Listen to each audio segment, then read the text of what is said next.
Chapter 381. Sue-E had just walked out the door of the City Lord's manor when Simila Porter, who had been waiting for a long time, came forward. "How is it?" Simila Porter asked with an expectant look. Sue-E replied with a smile, "There's no problem." Although Count Stark didn't completely agree, he said to me that there are no laws in the Lampari Kingdom that forbid companies from doing business, so any company can do business in Banta City and the City Lord's manor won't interfere. Does that mean our new City Lord has finally admitted defeat? Simila Potter was immediately overjoyed.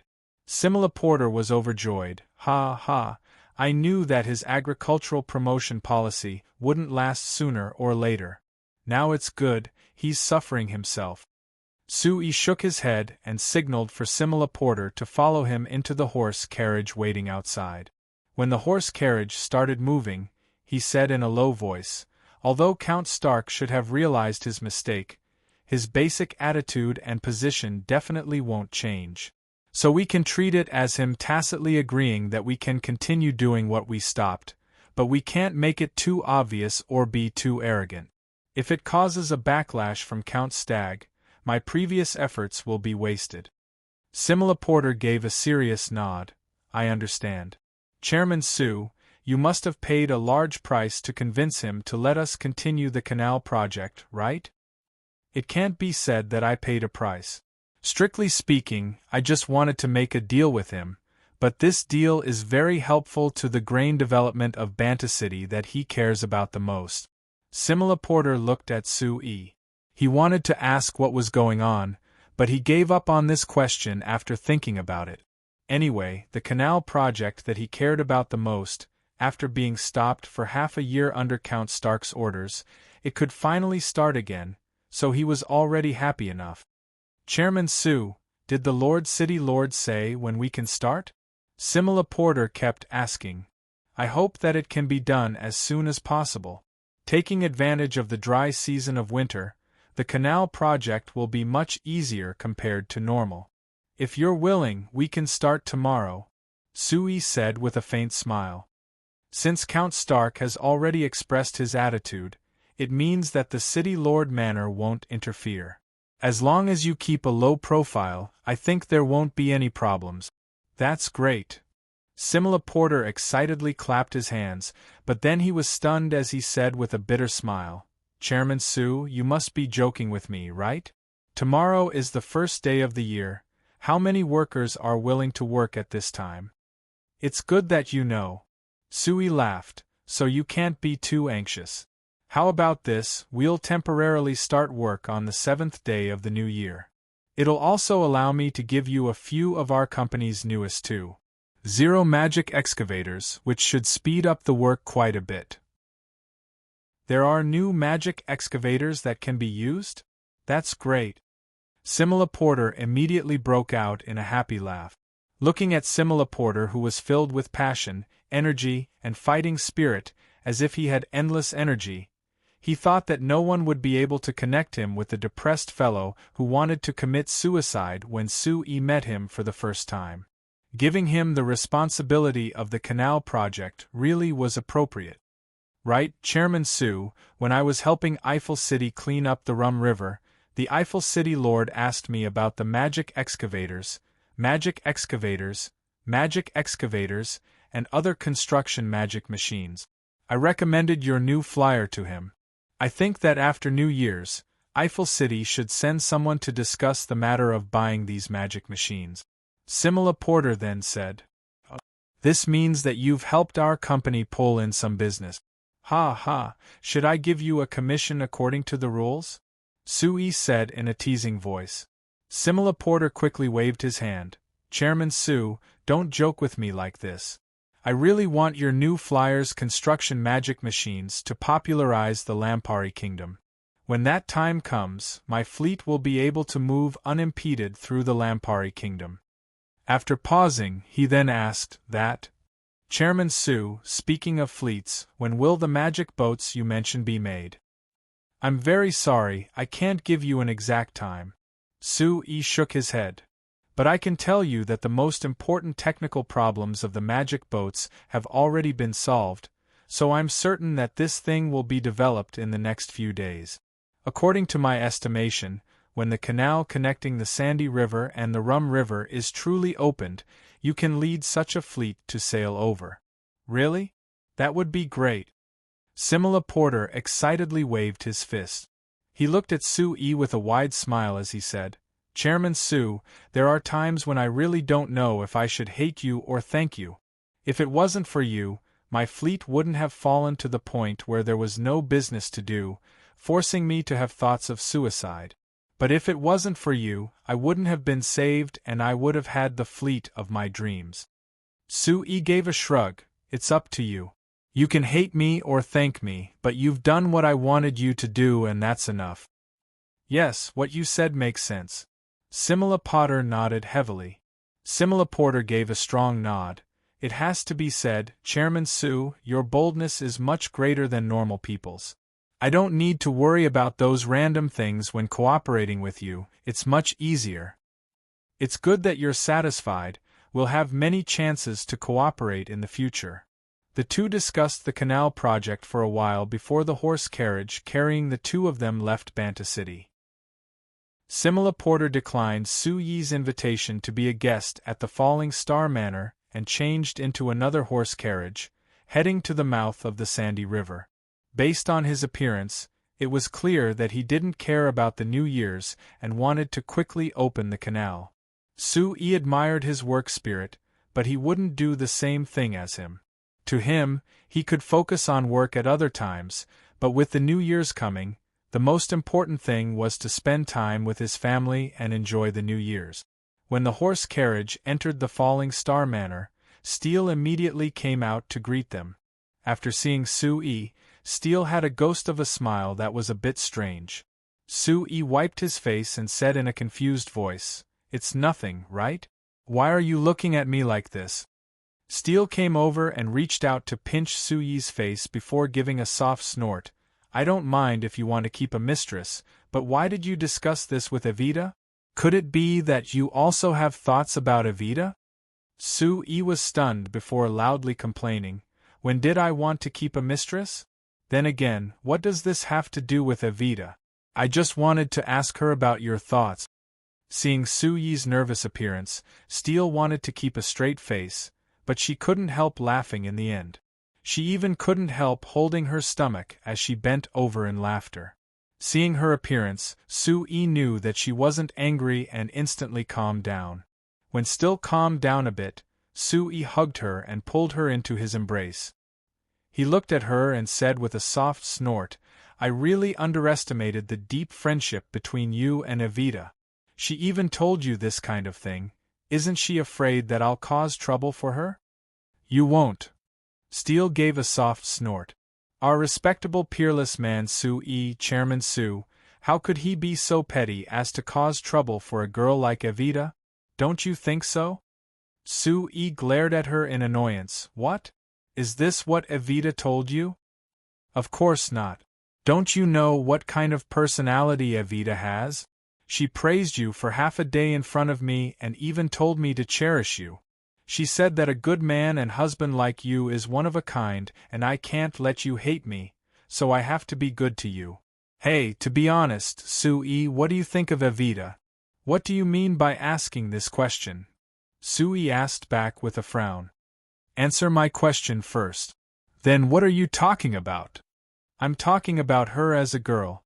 What do you think of her as a man? Steele continued to ask. This is very good.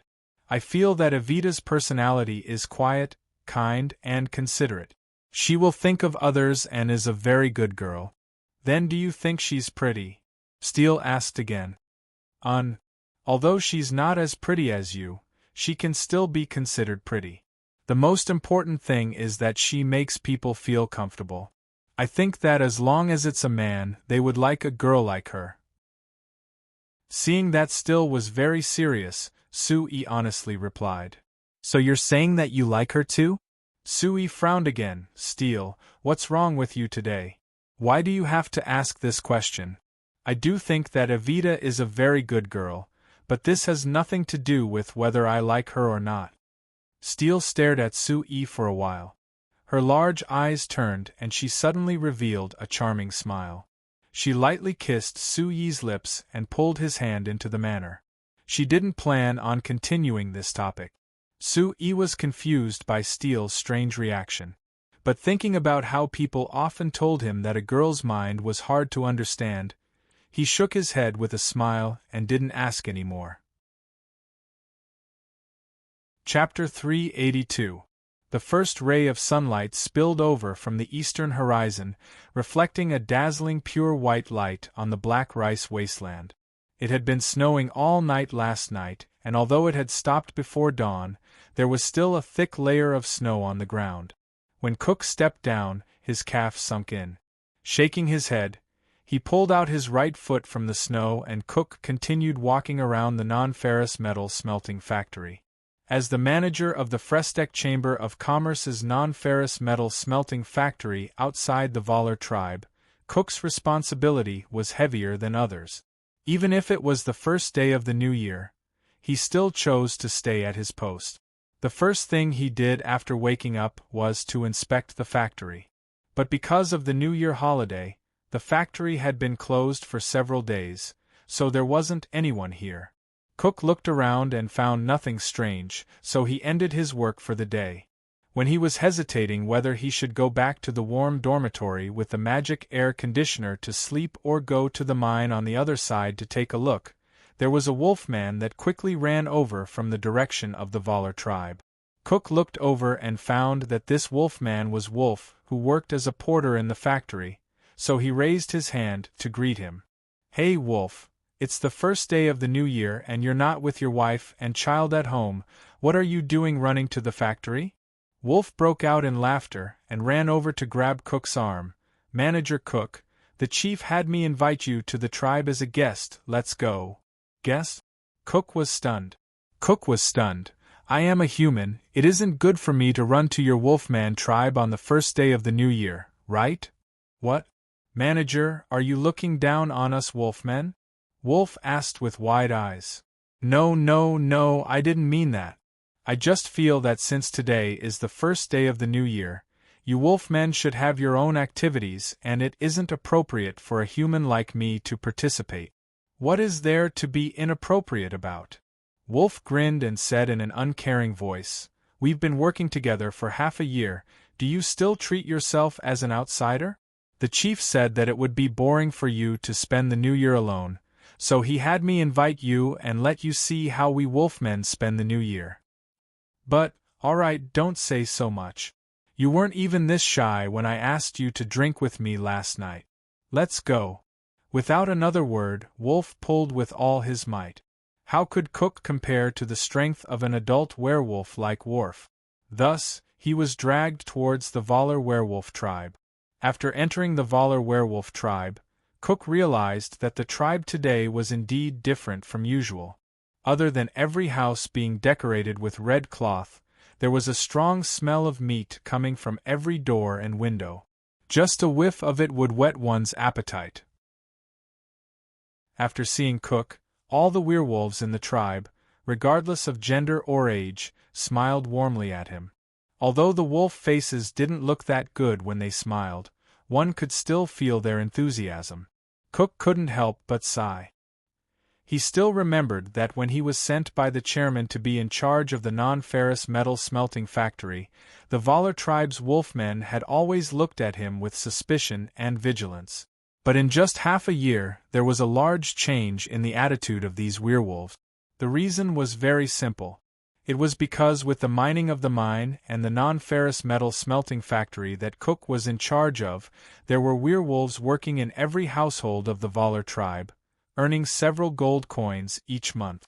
When it was close to the end of the year, each werewolf worker was the same as the human workers, receiving a minimum of 30 gold coins as a year-end bonus. With this stable income, adding in the fact that they were equal to humans in purchasing goods with their labor cards, the lives of the Valar tribe's wolfmen had clearly improved. For example, not only did Chief Valar's wooden house have magic air conditioners installed on the walls, making the room as warm as spring, there were also household magic machines like the magic stove, the magic kettle, the magic bread maker, and other household magic machines. Of course, they were all Shinfei brand. Cook looked over these household magic machines, and he couldn't help secretly laughing in his heart. Last time when the company's CEO Kennard came to inspect the non-ferrous metal smelting factory, he had secretly talked to Cook about the Valar tribe's werewolves buying Shinfei brand household magic machines. According to the statistics, in just half a year, these werewolves had bought over 300 magic air conditioners and over 500 magic stoves from New Flyer. As for the other household magic machines, each household had one or two. Just by selling these household magic machines to them, it could be said that the Frestec Chamber of Commerce had earned back all their wages. This meant that the Frestec Chamber of Commerce didn't spend any money on these Wolfman workers. These werewolves were very grateful to New Flyer, so they were very friendly and respectful to Cook. In the end, their lives were much better compared to before. Right now, the Valar tribe's Wolfmen had already become the most envied beastmen tribes in the Black Rice Wasteland. When the other beastmen saw the good living conditions of the Valar tribe, they quickly changed their attitude towards cooperating with humans from their previous vigilance and resistance to cooperating with humans to being more proactive and welcoming. Not far from the Valar tribe, there was a production base built by the 4 merchant guilds. In just 2 short months, a prototype had been built. If it wasn't for the fact that it was winter and the Black Rice Wasteland was even colder and they had to stop construction, perhaps 1 or 2 factories would have already started working. Come, factory manager Cook, let me give you a toast. Chief Valar's voice woke Cook from his thoughts. Seeing the giant wine cup in Chief Valar's hand, he gave a bitter laugh in his heart before drinking it all. Good. Straightforward enough. I like humans like you, Manager Cook. Patriarch Valar praised and filled Cook's wine glass to the brim. Come, let us give a toast to your New Flyer's chairman Sue. Although he isn't here, I still represent all of our clansmen in thanking him. If it wasn't for him choosing to invest near our tribe, our clansmen wouldn't have had such a good life. Come, let's toast. Cook naturally couldn't reject this toast. Looking at the giant wine cup in his hand, he shook his head. He never would have thought that he would be drunk on the first day of the new year in a beastmen tribe. Come, toast. With this thought, Cook raised his cup and clinked it with Chief Valar's before drinking it all. ####. When Cook drank his second cup of wine, Old Man Ophelia had just led Archie out. He was planning on going to the houses of the other farmers from Banta City to give them a New Year's greeting. Looking at the bright sunlight above him, and feeling the warmth from his body, Old Man Ophelia muttered before shaking his head with a strange expression. He was already 54 this year, but this was his first time spending New Year's outside Banta City. This feeling really was strange. Moreover, the climate in the Principality of Constantine was different from the Lampari Kingdom. If it was Banta City, even if it wasn't snowing, it would be very cold. Every year when they went out to give New Year's greetings, Old Man Ophelia would wear thick cotton clothes to resist the cold. But now that they were in the Principality of Constantine, the New Year's weather here was around the same as Banta City's spring and autumn. Old Man Ophelia only needed to wear a jacket to go out. Archie beside him was young and strong, so he only wore a single shirt and didn't even have a jacket.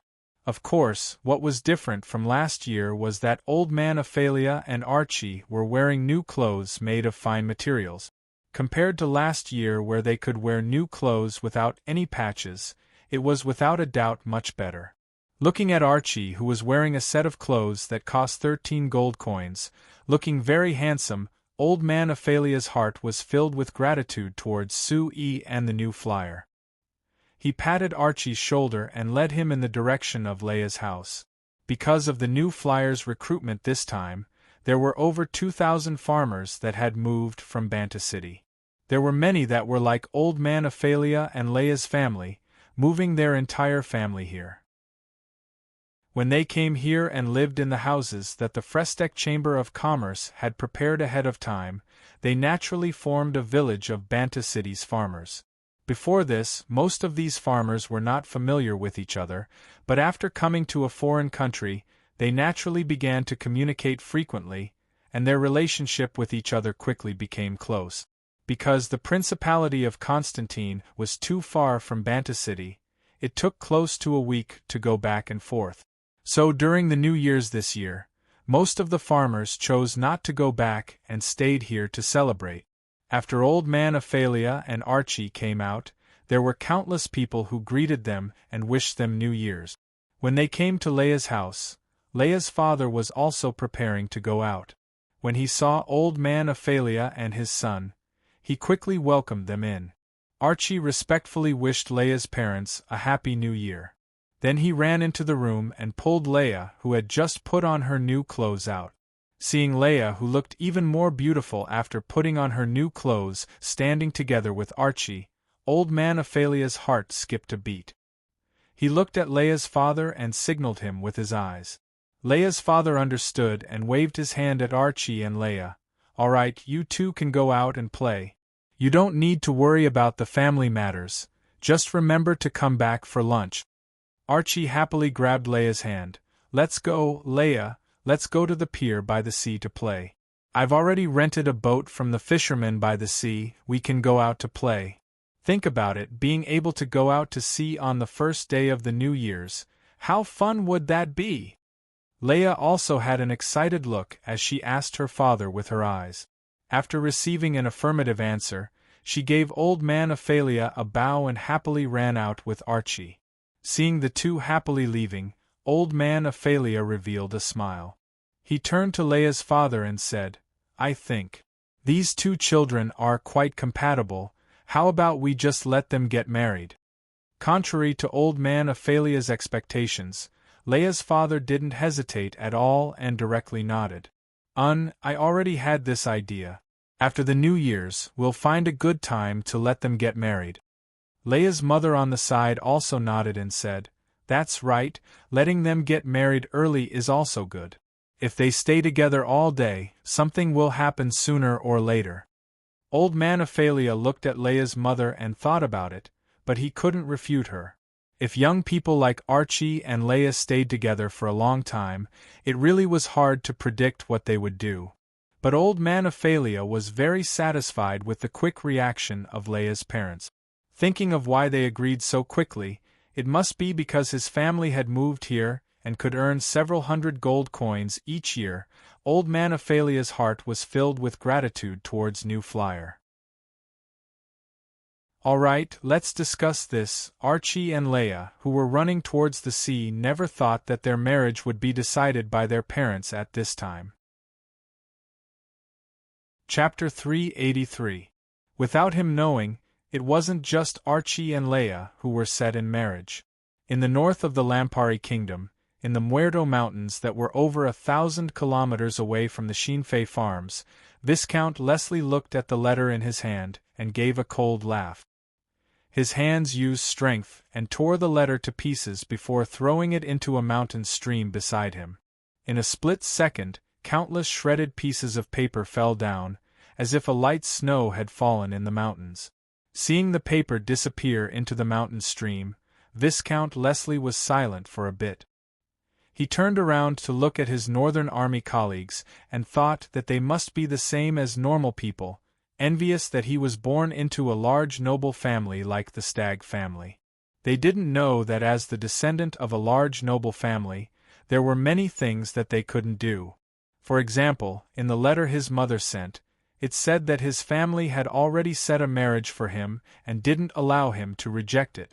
The girl who would become his wife was the youngest daughter of the Alemon family's head and was 23 years old this year. According to his mother, she was very beautiful and had a gentle personality, making her very suitable as a wife. After Viscount Leslie finished his 2 years of service in the Northern Army, he would immediately return to Anvilmar City to get married. As for his mother's evaluation of young Miss Alemon, Viscount Leslie could only give a cold laugh. Perhaps this young Miss Alemon was indeed beautiful and had a gentle personality, but Viscount Leslie didn't believe that his mother was doing this for her. The reason why she was certain that young Miss Alemon would become his wife was only because of the Alemon family. It wasn't strange for nobles to marry. Viscount Leslie had already expected that he would meet this day. He had already resisted this matter for close to 10 years, and now that he was in his 30s, he couldn't delay it any longer. Looking at the letter in his hand that was much simpler, Viscount Leslie revealed a bitter smile. Compared to this, Sue has more freedom than me. At least he can be with the girl he truly likes. Viscount Leslie gave a sigh. He opened Sue's letter and seriously looked it over. The letter Sue sent him naturally didn't have that many small things. Rather, it simply described the development plans of the Fresteck Chamber of Commerce during this time and asked him about the current situation of the Northern Army. The main point of the question was the situation of the Northern Army. If this question was asked by anyone else, they would be accused of spying on the military, but Sue had an empty position in the military headquarters, and New Flyer had a deep cooperation with the military logistics department, so Sue had the qualifications to know about this situation. Sue could ask these questions to Major MacConley, but he could only obtain general statistics from Major MacConley. As for the specifics, of course it was people like Viscount Leslie who was in the Northern Army who knew best. But after seeing the questions in Sue's letter, Viscount Leslie revealed a bitter smile. How should I answer him? Viscount Leslie turned to look at his colleague, who was boiling water with a magic kettle that had been flattened on the ground. He thought that if the logistics department didn't resupply the Northern Army wouldn't be able to keep up with their consumption. It wouldn't be long before the Muerto Mountains fell into the hands of those fellows from the Sac Kingdom again. In the Battle of the Muerto Mountains at the end of last year, although the Northern Army had relied on the large amount of equipment provided by the Army headquarters to take the Muerto Mountains in one fell swoop, suppressing the Sac Kingdom's Hungry Wolf Regiment and Fierce Tiger Regiment in the Sac Kingdom to the north of the Muerto Mountains, in the following half a year, the Hungry Wolf Regiment and the Fierce Tiger Regiment never gave up on the idea of counterattacking. Even when faced with the powerful equipment of the Northern Army, the Hungry Wolf Regiment and the Fierce Tiger Regiment didn't obtain any results. The Muerto Mountains were still in the hands of the Northern Army, but because of the frequent battles, the Northern Army's equipment was consumed very quickly. Since the second half of last year, the logistics department's supply to the Northern Army had been greatly reduced. When winter came, other than a few carts of cotton jackets, there was no other equipment. The other Northern Army soldiers could only complain in private, but they didn't know the reason. However, Viscount Leslie knew the specific reason. It was very simple: the military headquarters had no money. In the Battle of the Muerto Mountains, the military headquarters had provided large amounts of equipment, allowing the Northern Army to display their might. However, this large amount of equipment consumed a lot of money. Although the equipment and armor were all made with the production magic machines from the new factory, which greatly reduced the cost and saved a lot of money, the logistics department couldn't support this large consumption. Sue had mentioned this problem in the letter he sent to Viscount Leslie before.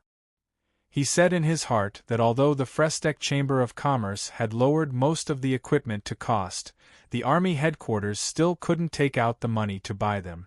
Sue was deeply worried about this situation. If the military headquarters didn't have enough money and it was impossible for the New Flyer to provide for free, there would be a problem with the Northern Army's equipment. Once spring came and the Sac Kingdom's army launched a counterattack, the Muerto Mountains would be very dangerous.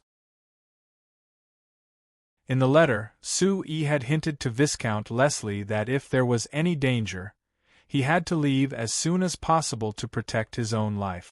Now in this recent letter, Sue had clearly expressed his worries.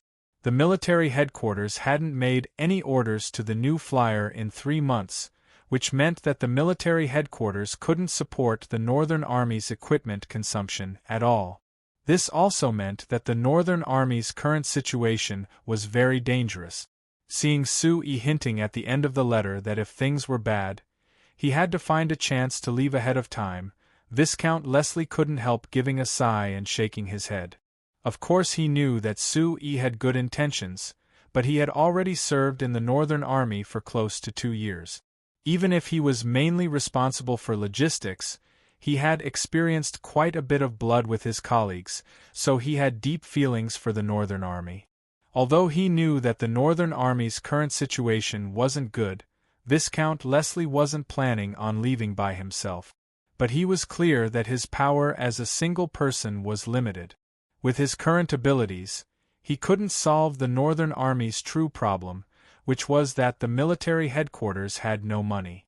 Thinking of not having money, Viscount Leslie felt a deep disgust towards Count Stagg, who was far away in Banta City, who was his blood-related uncle.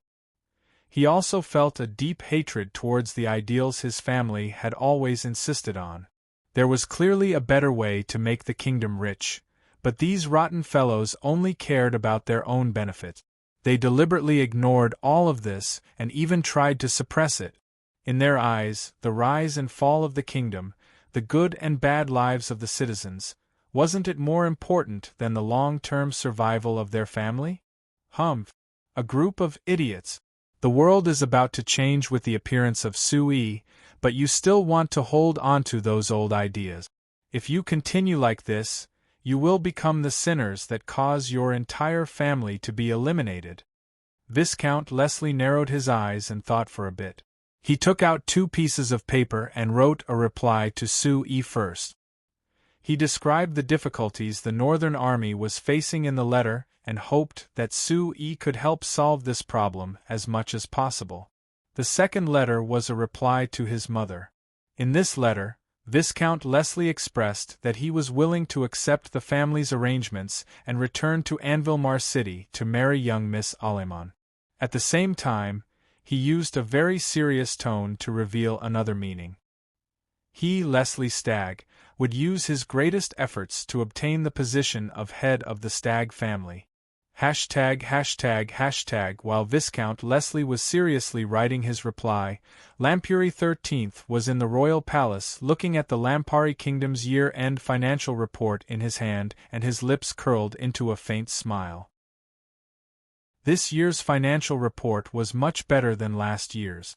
Compared to last year's financial income of less than 2 million gold coins, this year's financial income had broken through 3 million gold coins. It could be said that it had made a huge leap. However, as the king of a country, Lampuri XIII's perspective wasn't that simple. 2 years ago, the Lampari kingdom's annual revenue was only over 1 million gold coins. But starting last year, it had leaped 2 years in a row. The reason for such a large change was that it could be seen from the financial report. Of the increase, over 90% came from business tax. If one were to focus on the business tax, it could be seen from the additional report of the business department that 40% of the 90% increase in the business tax actually came from the merchant guilds that produced magic machines. In the report, the new flyer kept being mentioned. In a single year last year, the new flyer had paid over 300,000 gold coins in tax to Banta City in the first half of the year, and 110,000 of them had been turned into the national treasury. In the second half of the year, because the new flyer had been moved to Viscount Suyi's territory, the tax paid by the Shinfei Chamber of Commerce would belong to Suyi. In the end, it would be turned into the national treasury by Suyi, totaling 270,000 gold coins. Other than that, because the new flyer had obtained free trade rights, when the new flyer did business with other countries, their taxes wouldn't go through Banta City and would go directly to the national treasury. Even if the new flyer's investment in the Black Rice Wasteland, the Principality of Constantine, and the Kingdom of Ruhr had just begun, they still had to pay over 130,000 gold coins in taxes. So in just a single year, just the Frestek Chamber of Commerce had paid a large sum of over 500,000 gold coins to the state treasury. This didn't include the influence of the new flyer, which was the taxes of the magic machine companies that appeared in the kingdom. If this was added together, of the 3 million gold coins the Lampari kingdom collected in taxes last year, over 1.5 million gold coins had been influenced by the new flyer. Moreover, in the tax of the other companies, although it wasn't related to the magic machines, it was still influenced by the new flyer. Take the Armani Chamber of Commerce in Banta City that specialized in clothes.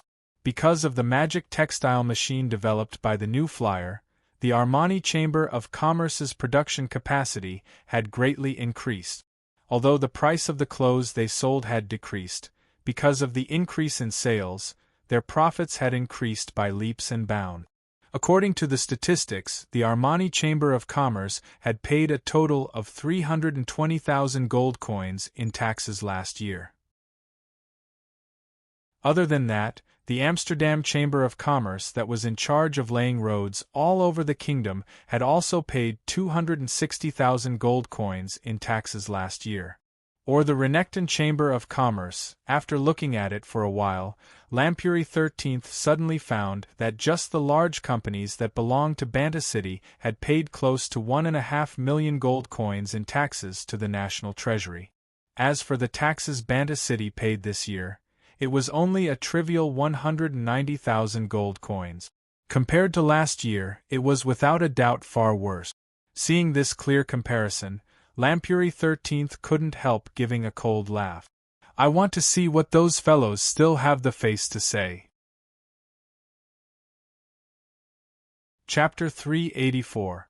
It had been a month since year 3782 of the continent's new calendar, so the people of the signs had already gotten rid of the New Year's celebration and returned to their normal lives. But for the people of Banta City, once the new year began, there were some changes in Banta City. After Count Stark became the city lord last year, he greatly promoted agriculture promotion policies and targeted the new flyer, reducing all the business activity in Banta City to zero. But as soon as the new year began, the new flyer held a press conference in Banta City. They announced that the new flyer would be developing new magic machines this year, continuing to work hard to improve the lives of the people of Banta City.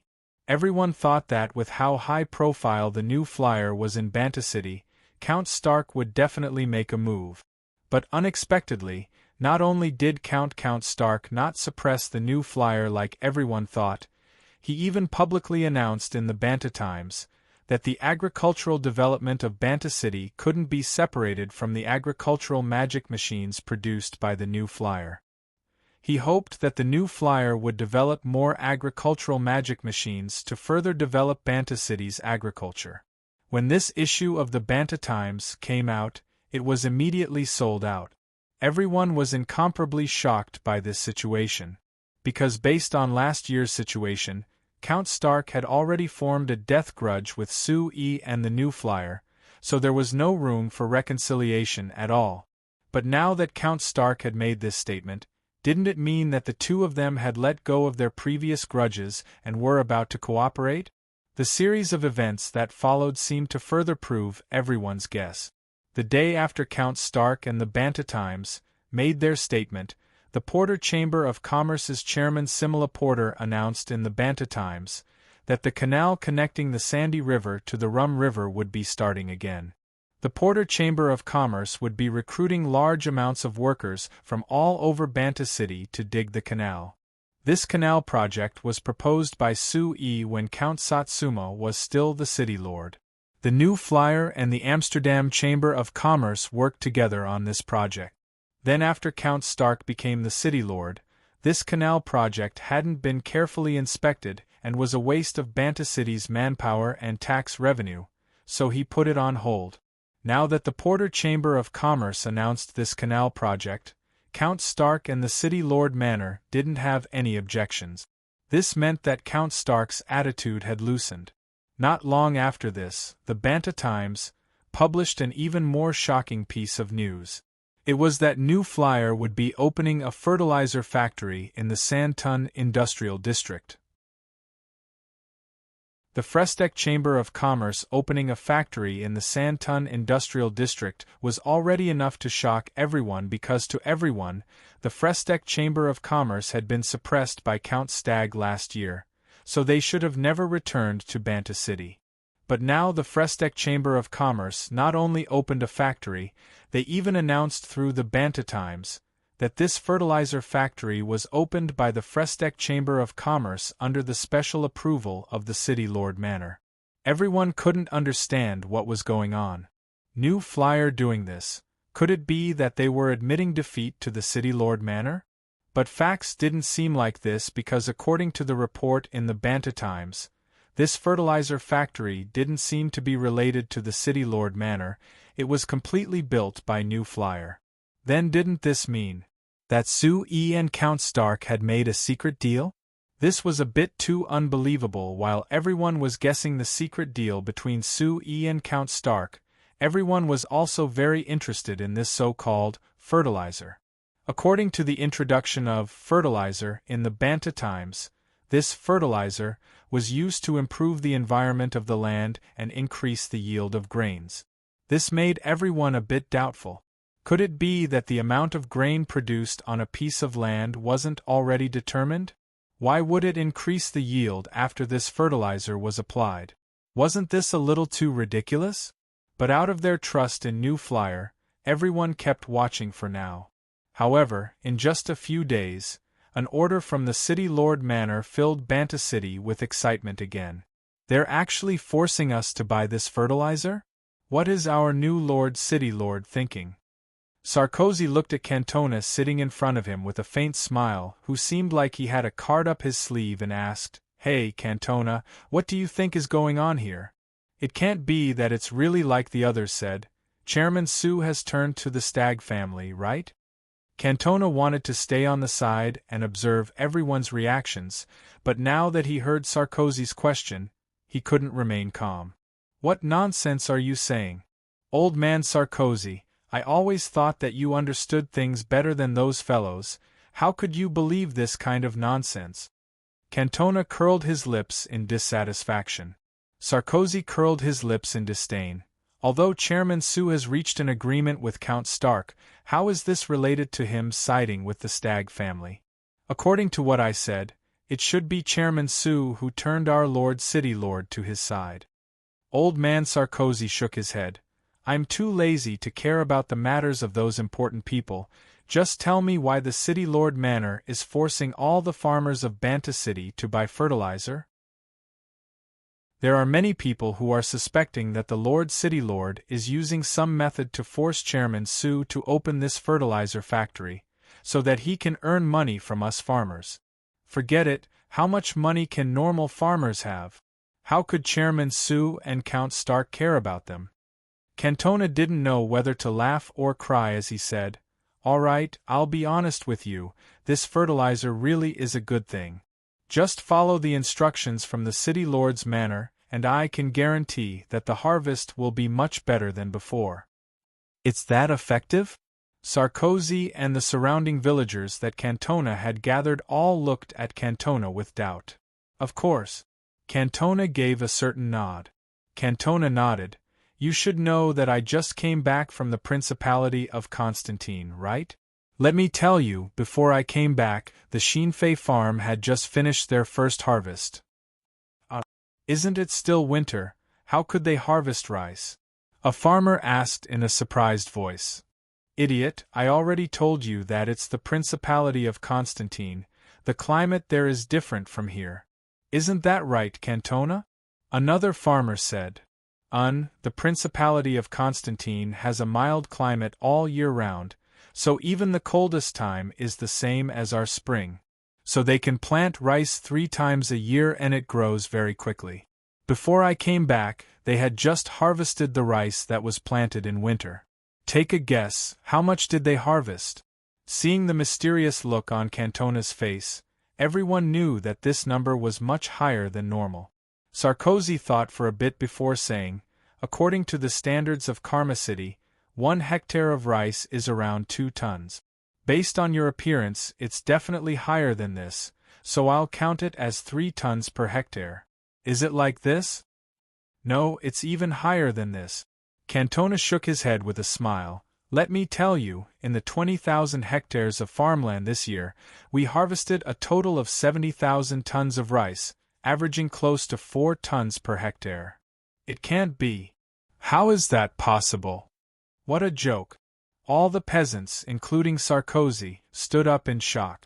For old farmers like them who had been farming for many years, they were very clear on how much grain they could produce.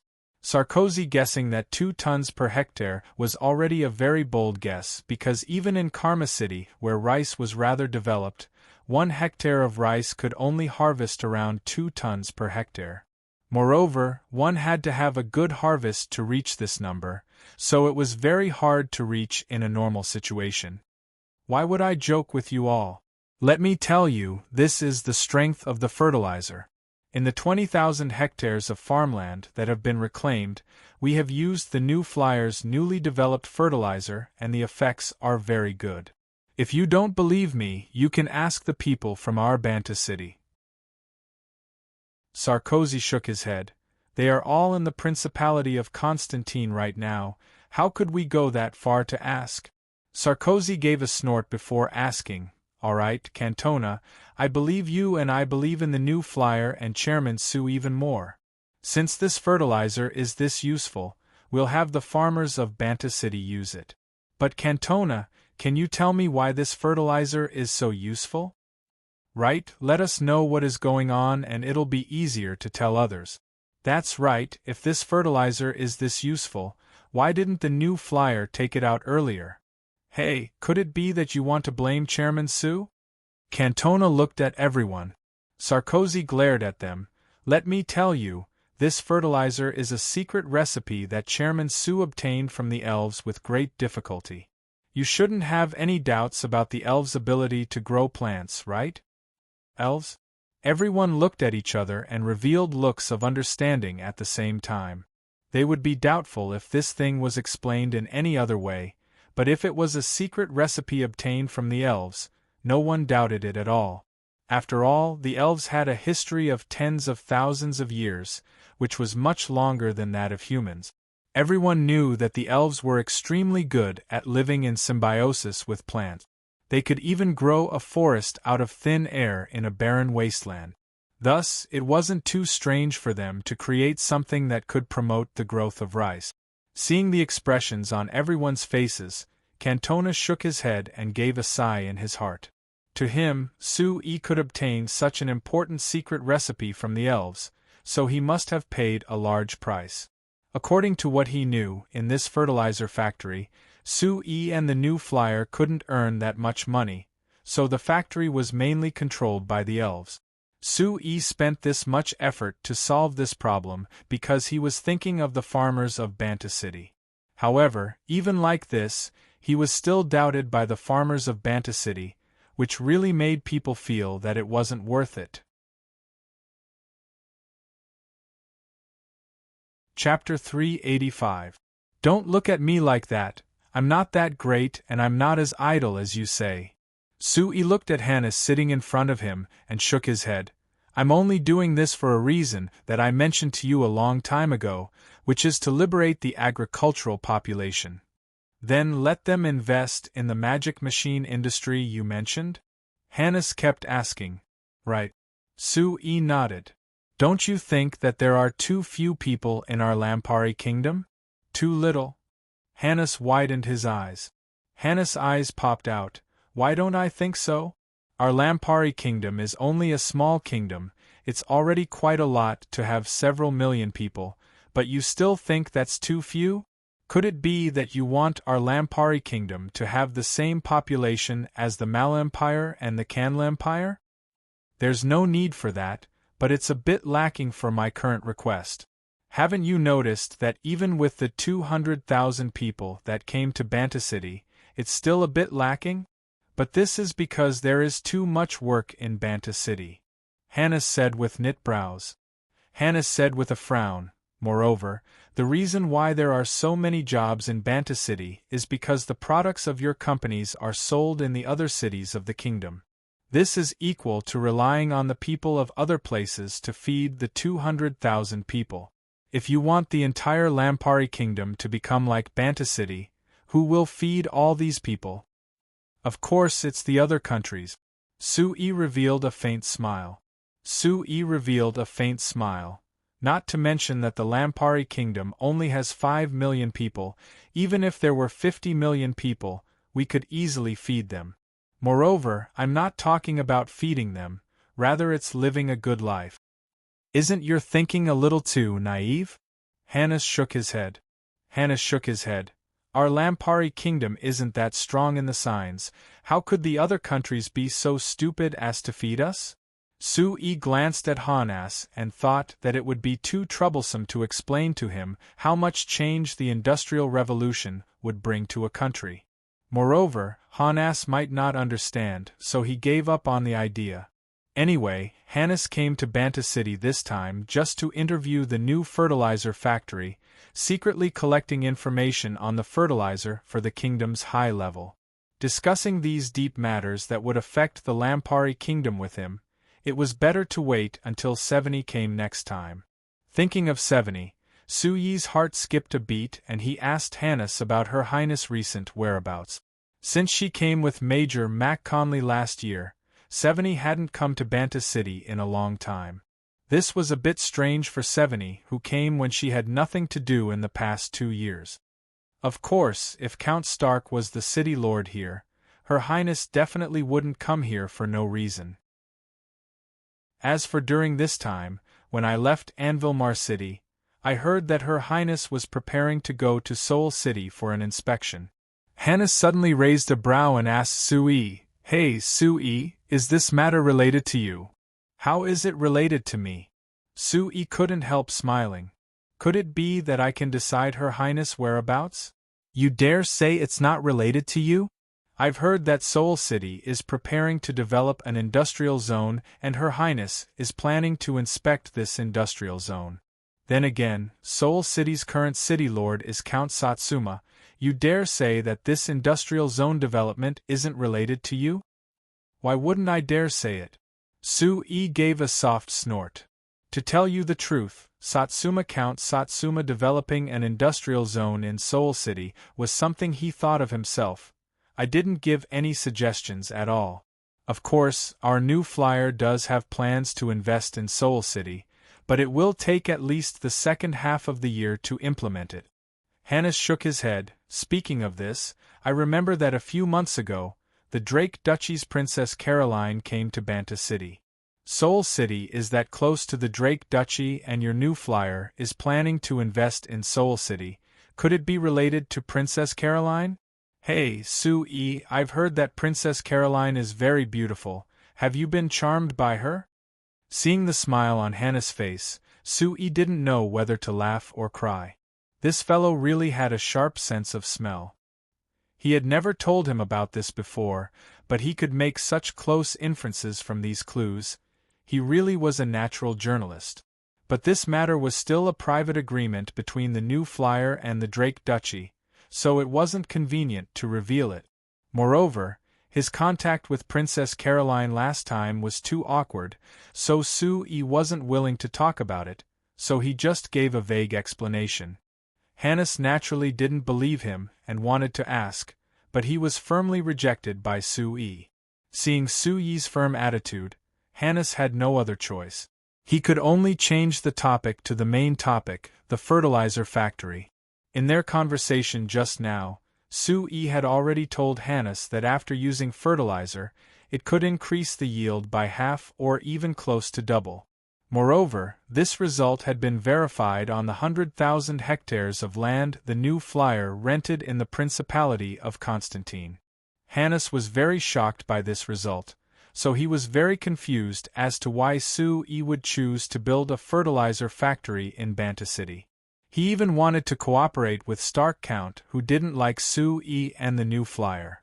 In his opinion, Sui had a good tool like fertilizer, so if he set up a fertilizer factory in the Falling Rain Valley, he could easily earn a large amount. Sui's explanation was to free Banta City from the agricultural development restrictions that Count Stark emphasized. He wanted to release the labor force from the farms and put them into the development of the magic machine industry. Hannes didn't understand this and Sui was too lazy to explain it to him. But of course Hannes wouldn't just ask this question, he wanted to ask for more detailed data. Normally speaking, how much fertilizer does 1 mu of farmland need? Hannes took out a small book to record. It depends on what kind of crop and what kind of fertilizer it is, it can't be generalized. Sui said. For example, we're planting rice in the Principality of Constantine and we're using the number 1 fertilizer. According to the results of our experiments, we only need 25 to 30 kilograms of fertilizer per mu of farmland. As for wheat, the fertilizer factory has already developed the number 2 fertilizer for wheat. As for how much we need to spread, we need to do further experiments to know. Hannes nodded. 25 to 30 kilograms per mu of farmland, let me calculate. Based on this, just to satisfy the needs of Banta City, we need several 100,000 tons of fertilizer, right? This fertilizer factory is this small, can it keep up? Sui said with a faint smile, you can be assured about this. Right now this fertilizer factory's monthly output is around 50 to 60,000 tons. Although it can't satisfy the needs of Banta City's spring plowing, when it comes to the fall harvest, there shouldn't be a problem. But if the effects of the fertilizer are good enough, the entire kingdom will have a large demand for it. Just a single fertilizer factory is far from enough, right? Hannes asked. This is a matter for the future, I don't dare guarantee anything right now. Sui said with a smile. Seeing the deep smile on Sui's face, Hannes gave a sigh. After thinking about it, he asked, then as for this fertilizer, I've heard that your new flyer and the elves work together to develop it, can you tell me the specifics? It's said that we work together. Actually, we just provided the idea. As for the development of this fertilizer, it was all done by the elves, our new flyer didn't meddle at all. Sui spread his hands. So if you ask me how this fertilizer is made, I can't answer you at all. Hannes knit his brows. Sui, this isn't good. If this fertilizer is really as important as you say and the most important formula and production process is in the hands of the elves, wouldn't it be very disadvantageous for us? Sui looked at Hannes and smiled without saying a thing. Hannes immediately understood and erased this question from his notebook. He began to ask about the details of the fertilizer factory. After this interview, Sui wanted to invite Hannes to lunch, but Hannes said that he had to quickly interview Count Stark, so he rejected Sui's invitation. Right, Sui, let me tell you some good news. Before leaving, Hannes winked at Sui. According to the information I've gathered, His Majesty has already made his decision. If nothing unexpected happens, this Count Stark won't be able to stay in the city lord position for long. Sui was a bit surprised, but he wasn't too pleasantly surprised. Actually, although Count Stark had been targeting Sui and the new flyer since he took over as Banta City's city lord, this had also changed the direction of the new flyer's development. Since the new flyer had moved to Sui's private territory in the Falling Rain Valley, because Banta City had already lost the land that the new flyer could live in, Sui had moved the development of the new flyer to other places ahead of time. Now that the new flyer had already laid down a foundation in the Black Rice Wasteland and the Principality of Constantine, it had to be said that it was partly because of this.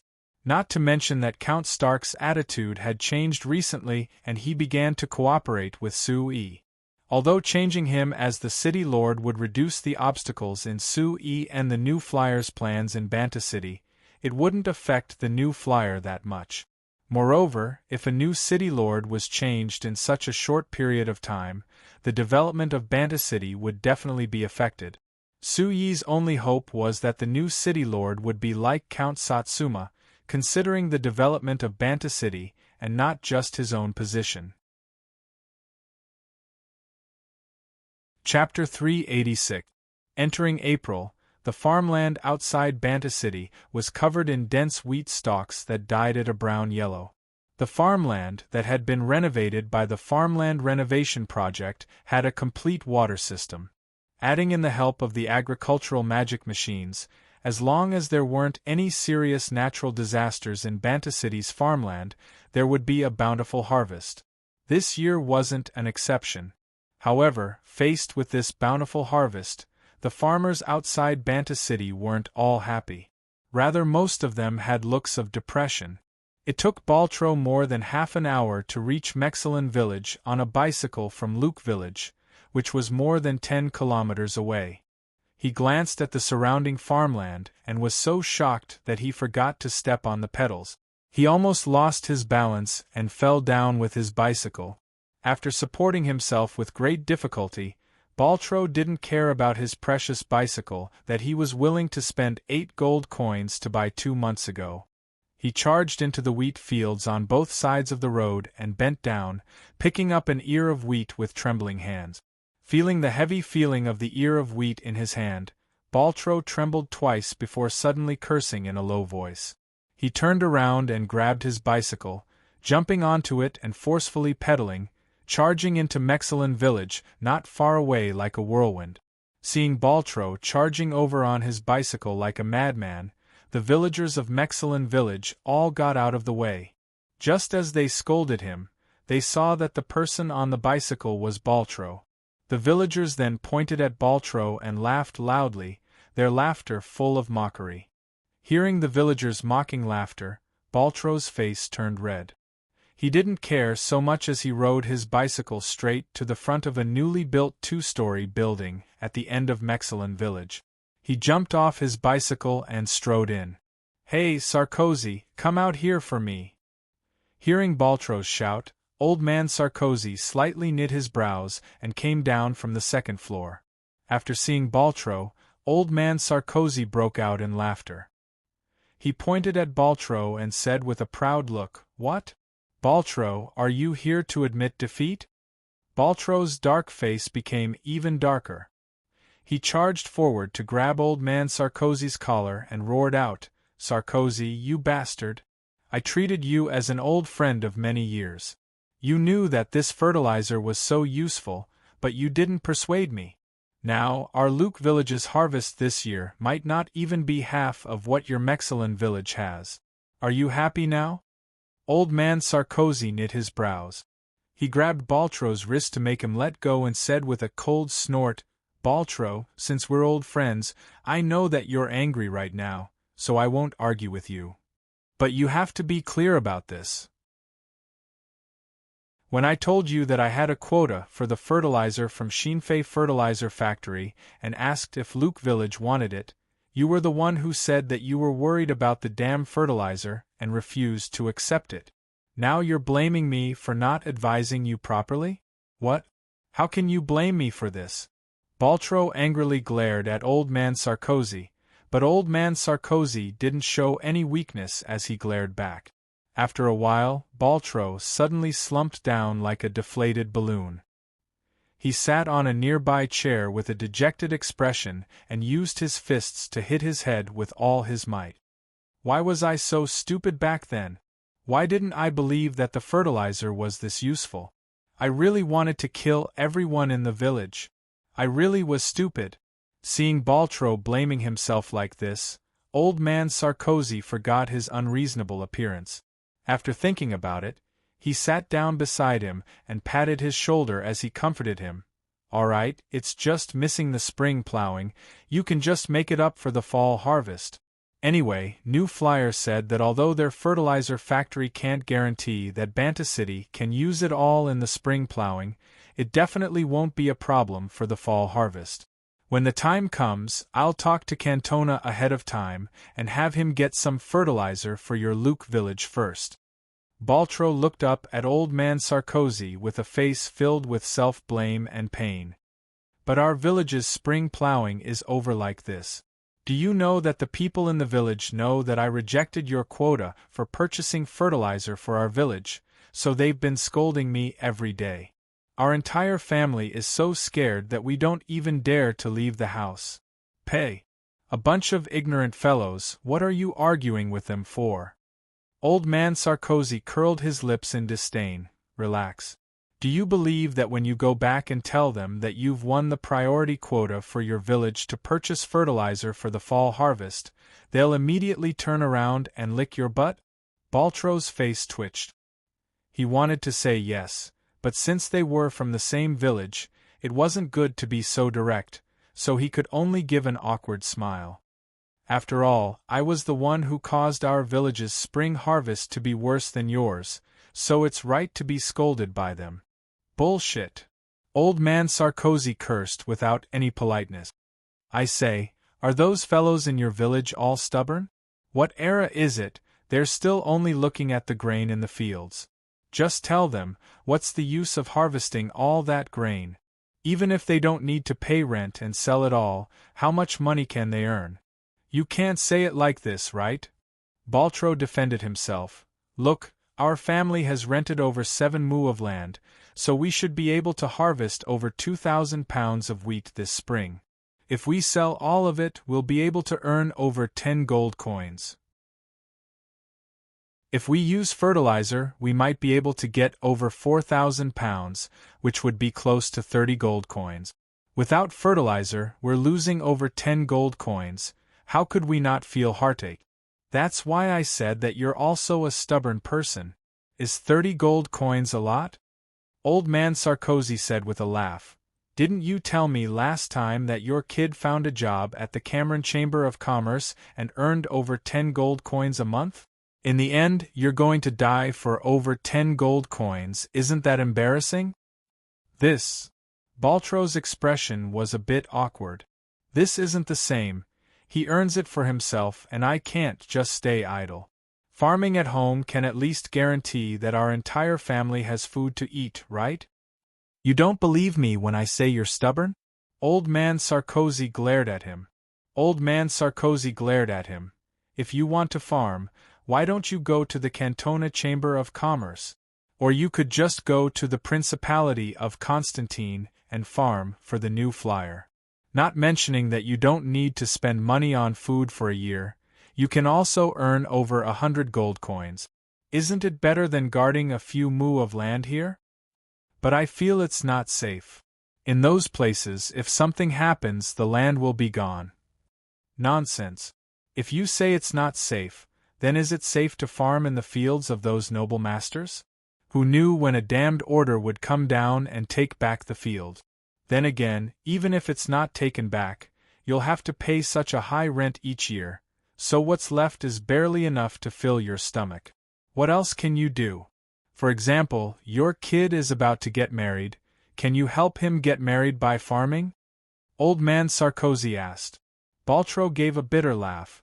That really can't be done. My kid likes a girl from another village, and her family asked for a new house and a full set of Shinfei brand household magic machines. How could I take out that much money? My kid is working himself to death at the Cameron Chamber of Commerce every day. Isn't it just to earn this kind of money? So I said, there's no future if you stay here and farm, so what are you staring at this bit of land for? Even if you can increase the yield with fertilizer, what use is there? There's no money at all, so it's better to find a way to do something else. But other than farming, what else can I do? Baltro asked with a confused expression. Baltro asked with a confused look. Then again, it's not good to just leave the land here, you have to pay rent each year. Farming is simple, just give it to the Cantona Chamber of Commerce. You don't need to care about anything, the rent will be paid by the Cantona Chamber of Commerce. In the end, the Cantona Chamber of Commerce will give you a bit of money each year, so it's better than farming by yourself. Old man Sarkozy waved his hand. As for what to do if you don't farm, that's even simpler. There are many companies in the city right now, you can just find a company to learn some skills from, and you'll be able to find a job. It won't be much in a month, but it's not a problem to earn close to 10 gold coins. But, I'm this old, what if I can't learn? Baltro asked in a worried voice. Why can't we learn it? Old man Sarkozy glared at him. Let me tell you, it's not as hard as you think. When I went to the new flyer factory in the Falling Rain Valley, The work the workers did was very simple. Many of them just repeated the same action, and only a few of them required skills. Even if you can't learn those skills, it shouldn't be a problem for you to do some simple work, right? Even if you can't do that, you should still have some strength, right? You can go to the Amsterdam Chamber of Commerce's construction site and do some physical work.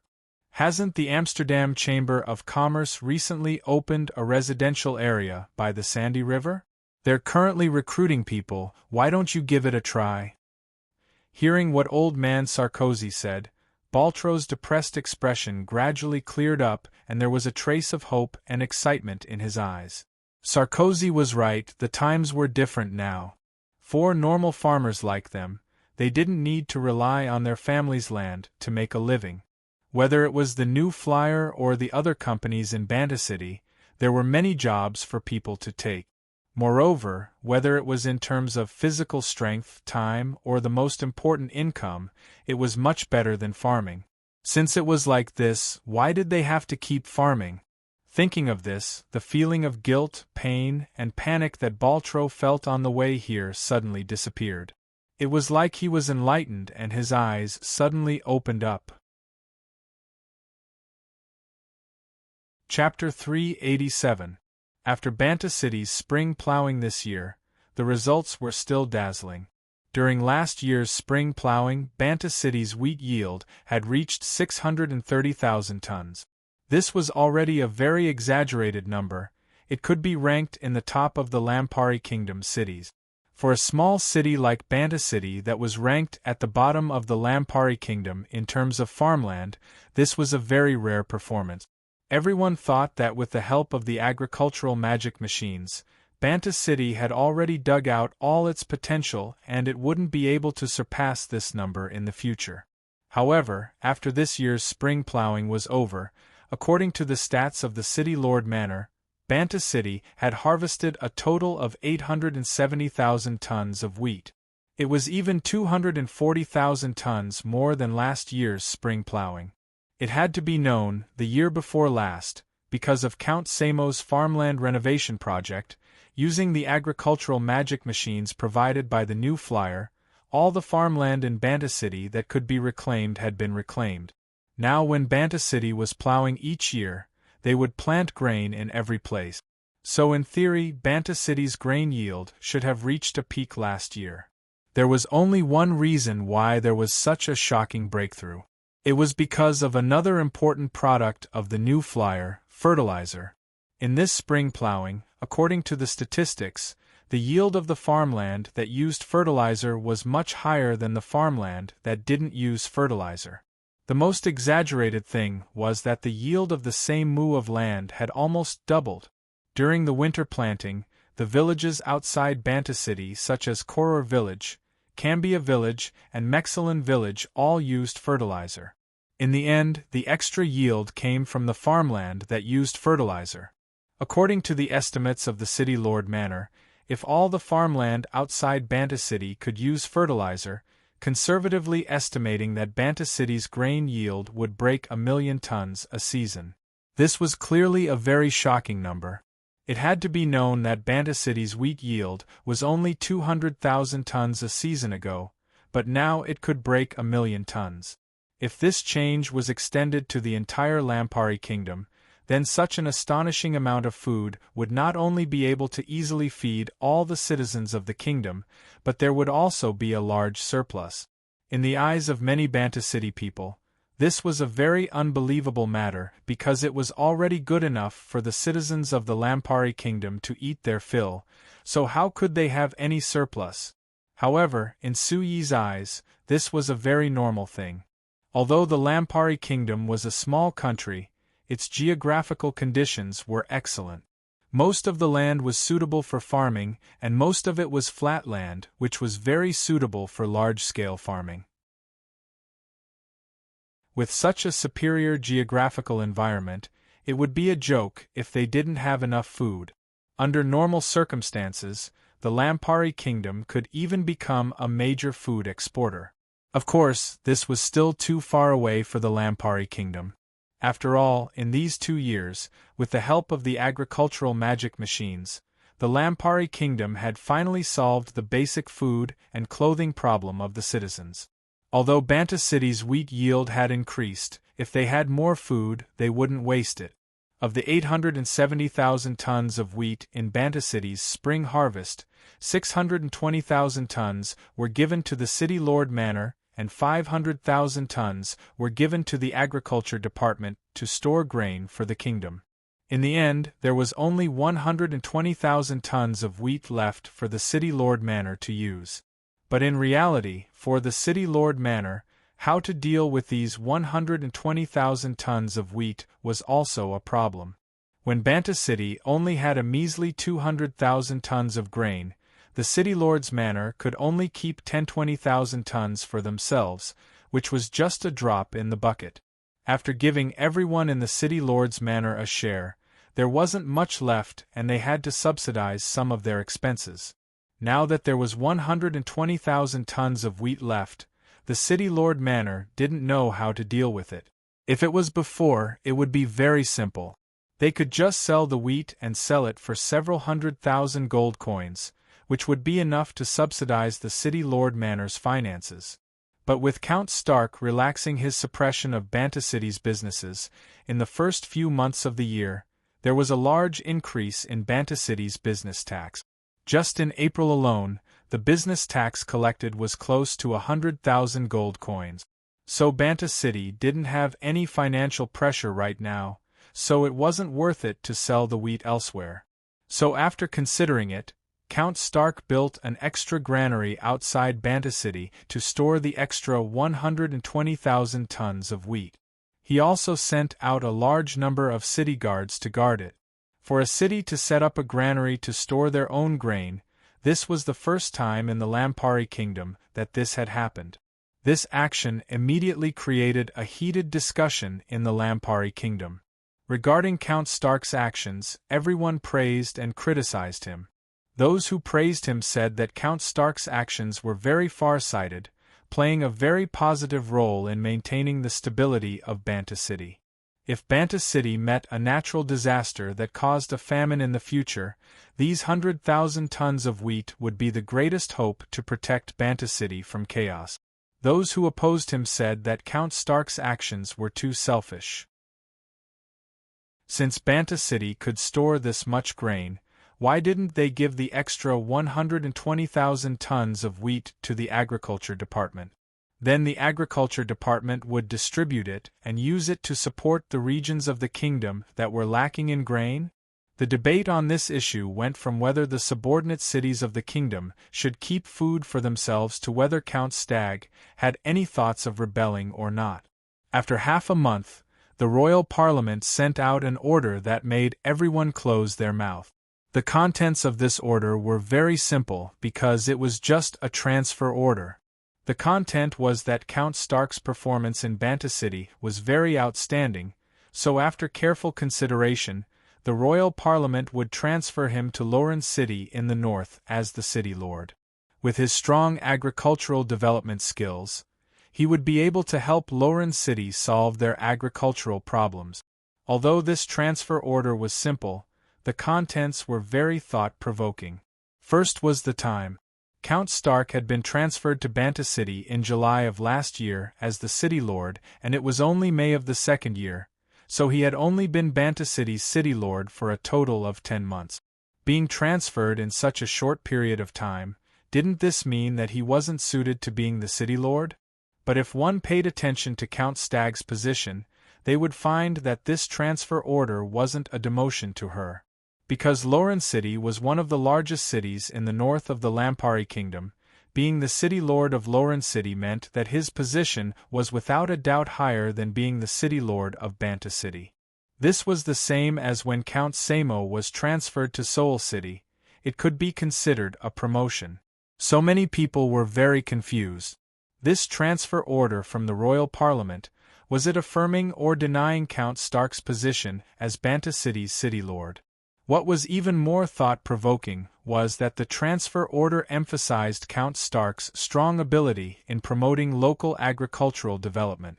Letting him be the city lord of Loren City was to solve the agricultural development problem of Loren City, so there wasn't a single mention of anything else. This was too different from when he was transferred to Samo Count Stark's position. Of course, no matter what outsiders said or how turbulent the inside story was, in the days before Count Stag was transferred away, Banta City was still moving along its normal path. Although Count Stag didn't announce that he would stop suppressing business, based on his relaxed attitude and the rumors that he was about to take them away, the companies with keen senses quickly reacted and began to move. Banta City, that had become a pool of stagnant water, had gradually become lively again in the past 2 months. The small and large stores on the streets had reopened and there were all kinds of dazzling products on the shelves. The streets were filled with people again. The entire Banta City, it was like it had returned to the prosperity it had before Count Stark came. Seeing the people coming and going on the street outside the City Lord Manor, Count Stark gave a deep sigh. He turned to look at Sue, who he had summoned for the first time, and his expression became very complicated. After being silent for a bit, Count Stark slowly shook his head and said, "Sue, congratulations, you've won." Sue's expression changed. He opened his mouth, but he only revealed a helpless smile as he replied in a soft voice, "Lord City Lord, if you're referring to the bet between us, I can confidently say that you've lost. But if you're referring to something else, then forgive me for not agreeing."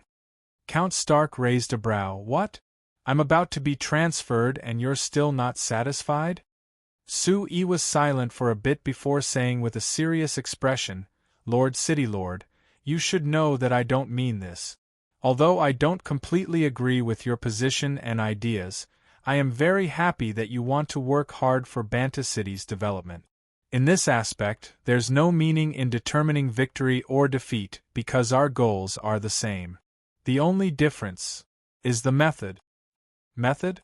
Count Stark gave a self-deprecating laugh.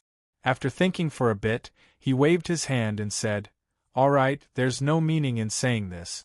I called you here this time because I'm about to leave, so I want to talk to you for a bit and ask you a few questions.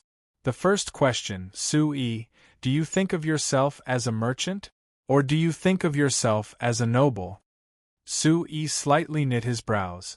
Count Stark had emphasized this question the first time they met, so it seemed like he had been brooding over this question the entire time. "First, I am a person and then I am a Lampuri. Next, I am a Banta person and finally a merchant or a noble. Moreover, these two identities don't have much meaning to me. Lord City Lord, are you satisfied with this answer?" Count Stark gave a slight nod. "I can roughly understand your meaning. It seems like I've really underestimated you. Your goal is much bigger than I thought. But Sue, before I leave, I have to remind you of something. Merchants and nobles are two different identities, so there will be a day when you have to make a choice." Sue gave a shrug, not commenting on Count Stark's words. Seeing Sue's indifferent reaction, Count Stark wasn't surprised. He nodded and asked, "The second question, Sue, do you really not think well of His Highness Eric?" Sue's indifferent expression instantly became serious as he narrowed his eyes to look at Count Stark. Count Stark was asking such a sharp question at this time. What kind of answer did he want?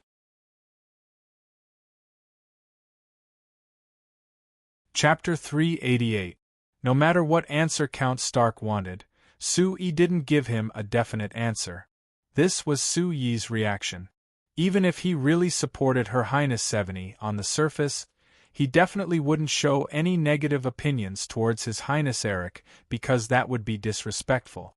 Not to mention that no matter how much Count Stark wanted to sincerely talk to Sue wouldn't believe that this stubborn conservative of the Stag family would have any true feelings towards him.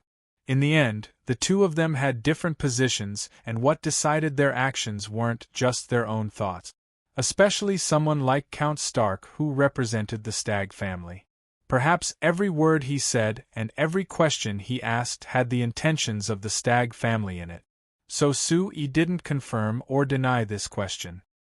He just vaguely said that he hadn't even seen His Highness Eric before, so he didn't have any understanding of him. Of course he didn't think highly of him or not. Count Stark seemed very disappointed with Su Yi's answer, but there was also a bit of relief. He didn't keep asking, rather he asked about Su Yi and the new flyer's general plans before ending the conversation. When he walked out of the city lord's manor, Su Yi vaguely felt that he had missed something. But thinking about it, he found that it was impossible for him to miss anything from Count Stark. So after thinking about it, Su Yi gave up on this question. After leaving the city lord's manor, Su Yi went to the Fersen Carriage Company.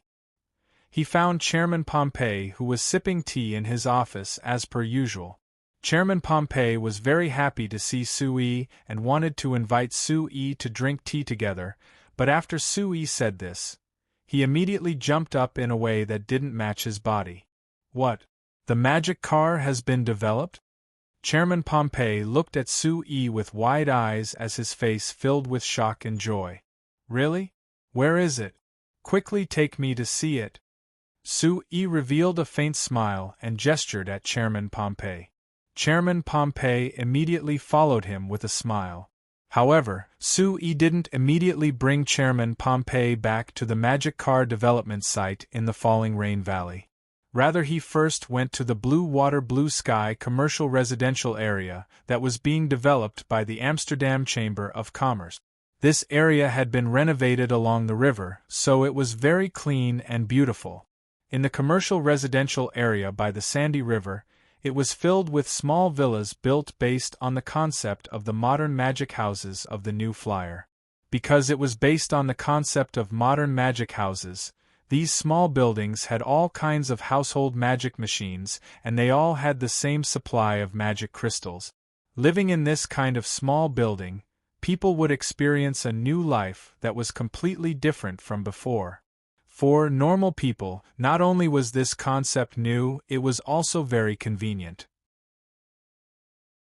So even if the Amsterdam Chamber of Commerce set the price of each building at 8,000 gold coins, they had sold close to 100 of them in just 2 months, which was almost half of the residential area. It was because of this situation that Chairman Cruz was filled with admiration for Su Yi. He thought that because of the high cost of the new concept of magic houses, the price would be very high and there wouldn't be many people who could afford them. Those who were truly rich wouldn't like these small buildings, so the sales wouldn't be good. However, when it came to the actual sales, Su Yi had made Chairman Cruz raise the price of 5,000 gold coins to 8,000 gold coins. Then when the sales began, the sales exceeded Chairman Cruz's expectations. Just selling close to 100 small buildings was enough for the Amsterdam Chamber of Commerce to recover their costs and earn over 200,000 gold coins. If all the planned residential areas were sold, the Amrit Chamber of Commerce would earn a large profit of over 500,000 gold coins. Regarding this situation, although Chairman Cruz had heard Su Yi's analysis, he was very confused. Because to him, the citizens of Banta City were either very poor and couldn't afford any houses, or they were very rich and could buy their own manors. This kind of housing that was neither good nor bad, no one should care about it. Su Yi had told him that there were already some middle-class people in Banta City. These people couldn't be considered rich, but it wasn't right to call them poor. These houses that were clearly different from normal citizens and weren't as expensive as manors, they could satisfy the needs of these people. Facts proved Su Yi's judgment.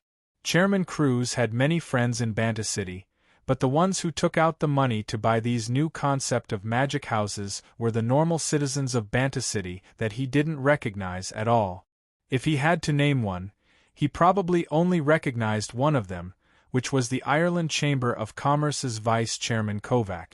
Seeing Kovac, who was just a normal farmer in Ireland Village 2 years ago, suddenly take out 10 gold notes worth 1,000 gold coins, requesting to sell a small building to him, Chairman Cruz's chin almost fell off in shock. When did this farmer that he didn't care about before take out 10,000 gold coins at once? When Chairman Cruz told his thoughts to Su Yi, he was mercilessly ridiculed by Su Yi. The Ireland Chamber of Commerce had developed quickly in the past 2 years, becoming the leading component company in Banta City. In the past half a year, they had stepped into the ranks of magic machines. For example, the Ireland brand magic kettle that was released this year. Because of its high quality and low price, it had stolen quite a bit of the Banta City market from New Flyer. According to Su Yi's estimates, the Ireland Chamber of Commerce's monthly profit was at least 20,000 gold coins. Then, as the Ireland Chamber of Commerce's vice-chairman and the largest shareholder second only to Freeman, it wasn't surprising that Kovac could take out 10,000 gold coins at once. Chairman Cruz was surprised by this while feeling emotional about why Su Yi was raising a tiger. Since he knew that the Ireland Chamber of Commerce's potential wasn't bad, why didn't he take precautions ahead of time and let them steal the market from him? Su Yi smiled without saying a thing and didn't explain anything. Of course he wouldn't tell Chairman Cruz that this was the result of him deliberately pushing forward. Otherwise, he would have had many chances to kill the Ireland Chamber of Commerce in the bud. But this was indeed raising a tiger, so Su Yi couldn't refute Chairman Cruz. "Hey, Chairman Su, do you think that I should open a bus line here?" Chairman Pompey's voice on the side pulled Su Yi back from his memories of the blue water blue sky district. "Look, the environment here is so good, there will be many people who will come here to play in the future. Although this place isn't far from Banta City, it still takes at least half an hour to walk here, so it can't be considered close. If we open a bus line, I believe that many people will take it." Su Yi looked at Chairman Pompey in disdain, thinking, can you be a bit more mature?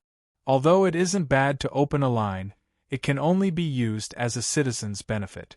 Don't think about relying on this to make money. Su Yi said while shaking his head. Although this place is quite far, Chairman Pompey, don't forget there are bicycles now. If you ride a bicycle, it'll take at most 10 minutes. Hearing Su Yi mention bicycles, Chairman Pompey looked at Su Yi with an aggrieved look before saying with a tearful face, "I say, Chairman Su, can you not mention those damn bicycles? It's because your new flyer developed bicycles that many people don't ride horse carriages anymore. There are even many people who ride bicycles from our Banta City to Karma City or Sultan City. I really don't understand, it's a full 60 to 70 kilometers, but they're actually willing to ride bicycles instead of riding horse carriages. Of course, it's because riding a bicycle doesn't cost money." There was a loud laugh that came from behind. It was Chairman Cruz who came over after receiving the notice. Then again, riding a bicycle isn't slower than riding a horse carriage, so why does it cost money? Humph, at least it's more comfortable riding a horse carriage. Chairman Pompey glared at Chairman Cruz before turning to Su Yi with a smile on his fat face. "But when Chairman Su's magic car appears, I think that everyone will definitely choose to ride our horse carriage company's magic car. Isn't that right, Chairman Su?" Chairman Cruz looked at Su Yi and said with a laugh, "I heard Chairman Su mention this thing last year, but I never thought that it would take until now to develop it. I want to see if this thing is that amazing, it actually made me wait for it for over a year." Su Yi shook his head with a smile. He called the two of them into Chairman Pompey's luxurious horse carriage and quickly headed to the falling rain valley. When the horse carriage started moving, Su Yi took out a map of the Lampari kingdom and placed it in front of the two of them. He seriously said to the two of them with doubtful looks, "I specially invited the two of you to see the first official delivery of the magic car. Other than showing you the advantages of the magic car that far surpasses horse carriages, there is also an important proposal that your two companies need to cooperate on. If the cooperation goes well, it is very likely that this cooperation will bring huge profits to both of your companies that are beyond your imagination." Chairman Cruz and Chairman Pompey looked at each other and saw the sparkle in each other's eyes. Then they nodded at Su Yi at the same time. "Speak." Seeing the expectant looks on their faces, Su Yi revealed a smile. He pointed at the red line on the map that represented the road from Banta City to Anvil City and said with a serious look, "This cooperation is actually something that the Fersen Carriage Company has done before, but it wasn't systematic. I've summarized it, and it's actually transferring goods to various places, which is called logistics."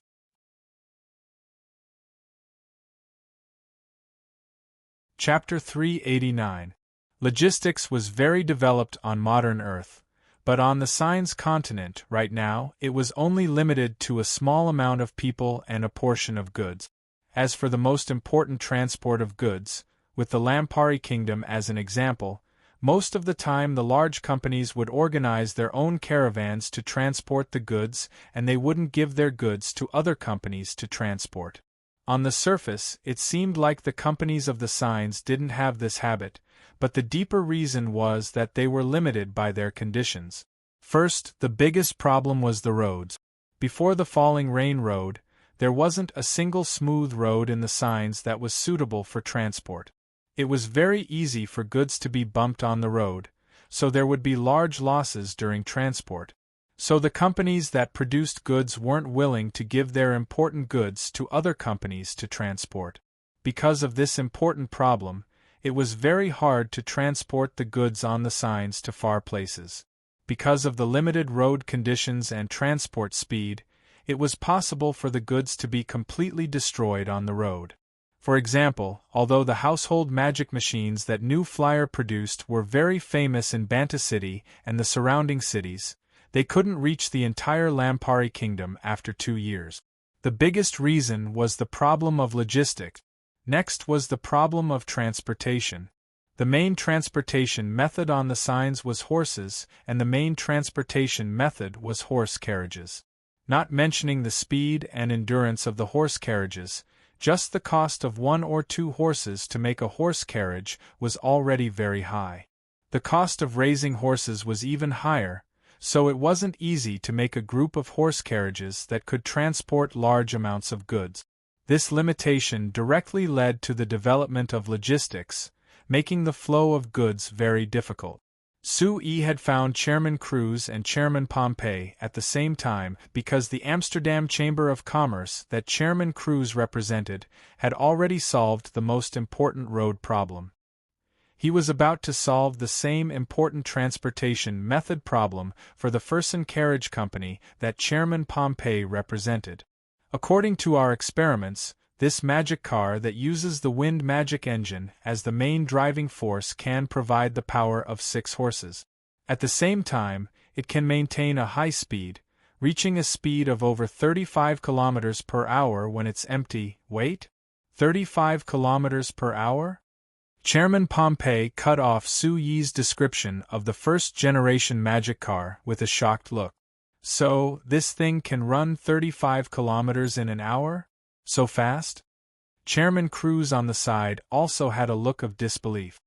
He shook his head and said with a sigh, "I thought that Su Yi was bragging when he said that the magic car could run 40 kilometers an hour, but I never thought that it was true." Su Yi glanced at the two of them in annoyance. If they were so shocked by the speed of 35 kilometers per hour, wouldn't their jaws drop if they saw those F1 cars on Earth that were going at 350 kilometers per hour or even higher? Of course, the horse carriages on the Signs could only maintain a speed of around 20 kilometers an hour, and they couldn't maintain it for long, so it was no wonder the two of them were shocked by the speed of the magic car. By the way, Chairman Su, you said that this is an empty car. Then, if it was filled with goods, it should be much lower, right? How much can it maintain? Is it faster or slower than horse carriages? Chairman Pompey thought for a bit before asking. Of course it's faster than horse carriages, otherwise why would it be developed? Sui rolled his eyes and said, "Let me tell you, according to the tests, the first-generation wind magic car can pull items that are no more than a ton and can maintain a speed of over 30 kilometers per hour on flat ground. At the same time, it can climb slopes that aren't more than 30 degrees. So..." Sui turned to Chairman Cruz. in order to coordinate with the first-generation magic car, I'll have to trouble your Amsterdam Chamber of Commerce to reduce slopes when paving roads in the future. Even if you have to, it's best if the slope doesn't exceed 30 degrees. I'm afraid it's very hard. Chairman Cruz was a bit embarrassed. Sui shook his head. Although most of our Lampuri kingdom is plains, there are still some mountains. To build roads into the mountains, it's impossible for there to be no slope. As for the mountain roads and viaducts, I'll discuss this with you in the future, I'm just reminding you now. Anyway, your Amsterdam Chamber of Commerce is building roads in plains, so there won't be any high slope. Sui said. Moreover, this is only the limit of the first-generation magic car. When the magic car is further developed in the future, this bit of slope won't be a problem at all. Mountain roads and viaducts. Chairman Cruz's eyes lit up. Based on the meaning in Sui's words, these two things were clearly very important for building roads. Chairman Cruz's heart itched and he really wanted to discuss this with Sui right now. But Chairman Pompey took the initiative to ask Sui a question. The magic car can only pull things that are a ton at most? The glow in Chairman Pompey's eyes was even brighter than Chairman Cruz's. Oh my God! Our Fersen Carriage Company's horse carriages can only pull things that are no more than 500 pounds at most. Sui revealed a faint smile. I've already said it. If this magic car can't compare to horse carriages, why would I spend so much effort to develop it? Right. I knew that Chairman Su wouldn't do meaningless things. Chairman Pompey kept nodding. After pausing, he revealed a flattering smile as he asked Sui with a laugh, that. Chairman Su, can I ask what price your new flyer is planning on setting for this magic car? We'll talk about this after you see the magic car. Without actually testing it, I think that you won't accept any price I give. Sui replied. Chairman Pompey and Chairman Cruz looked at each other before nodding. They thought that with Sui's attitude, the price of this magic car definitely wouldn't be low. But it wasn't strange thinking about it. If this magic car really was as strong as Sui said, it was normal for the price to be a bit higher. During this time, we should properly discuss the matter of logistics. Sui brought the topic back to what he had just said. I think that you should all be clear on the importance of logistics, so I won't waste words on this. Now we should discuss how to cooperate. Come, look at the map. Sui's finger first pointed at Banta City before drawing a curved line around Banta City, all the way to Anvilmar City on the map. Look, the Amsterdam Chamber of Commerce has already built a road between Banta City and Anvilmar City. What is even more advantageous is that this road also connects the cities along the way. So if we head to Anvilmar City from our Banta City, we can take the road the entire way. Whether it is speed or comfort, it is much better than before. Chairman Pompey, you should be more clear on this than me and Chairman Cruz, right? Yes. President Pompey nodded. Chairman Pompey nodded. Compared to before, there are many more people willing to ride our horse carriages between Anvilmar City and the other cities because the time is cut in half. It goes from taking 3 days to around a single day. Moreover, the customers are saying that riding horse carriages is much more comfortable than before. Look, this is the importance of solving the transportation problem. Then what about the transportation? Sui asked. The transportation. Chairman Pompey gave a helpless shrug. Chairman Pompey gave a helpless sigh. The large companies all have their own caravans, so they normally don't look for our company. As for small companies, even if they have goods to transport, it won't be much, so it isn't worth it to help them transport it. Then if your Fersen Carriage Company can provide faster transportation, would those large companies be willing to let you transport their goods? Then of course they're willing. President Pompey replied proudly, but immediately became discouraged. Chairman Pompey gave a helpless sigh. But Chairman Su, even if the magic cars you mentioned are strong, the other companies can just buy their own magic cars to form their own caravans. Why do they need to look for us? Su-yi revealed a faint smile. I found you first. This is the advantage of your Furson Carriage Company. Could it be that you can't grasp the advantage of being one step ahead of others? Chairman Pompey's eyes lit up. Chairman Su, tell me, how should we grasp this advantage? What advantage do we have over others? There are many places where you can take the lead.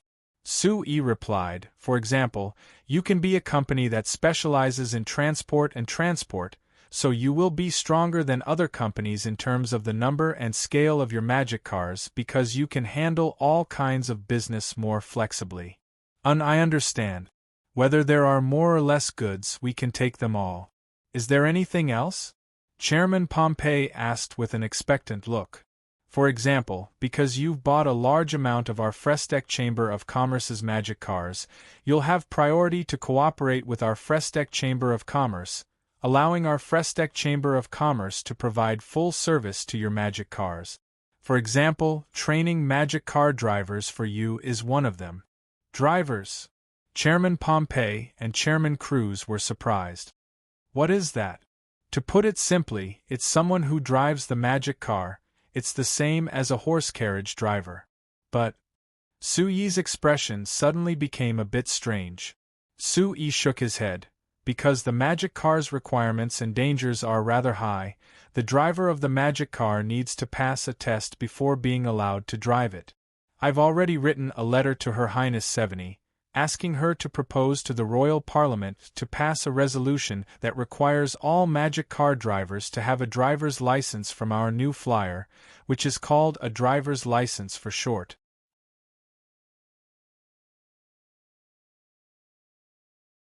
Chapter 390.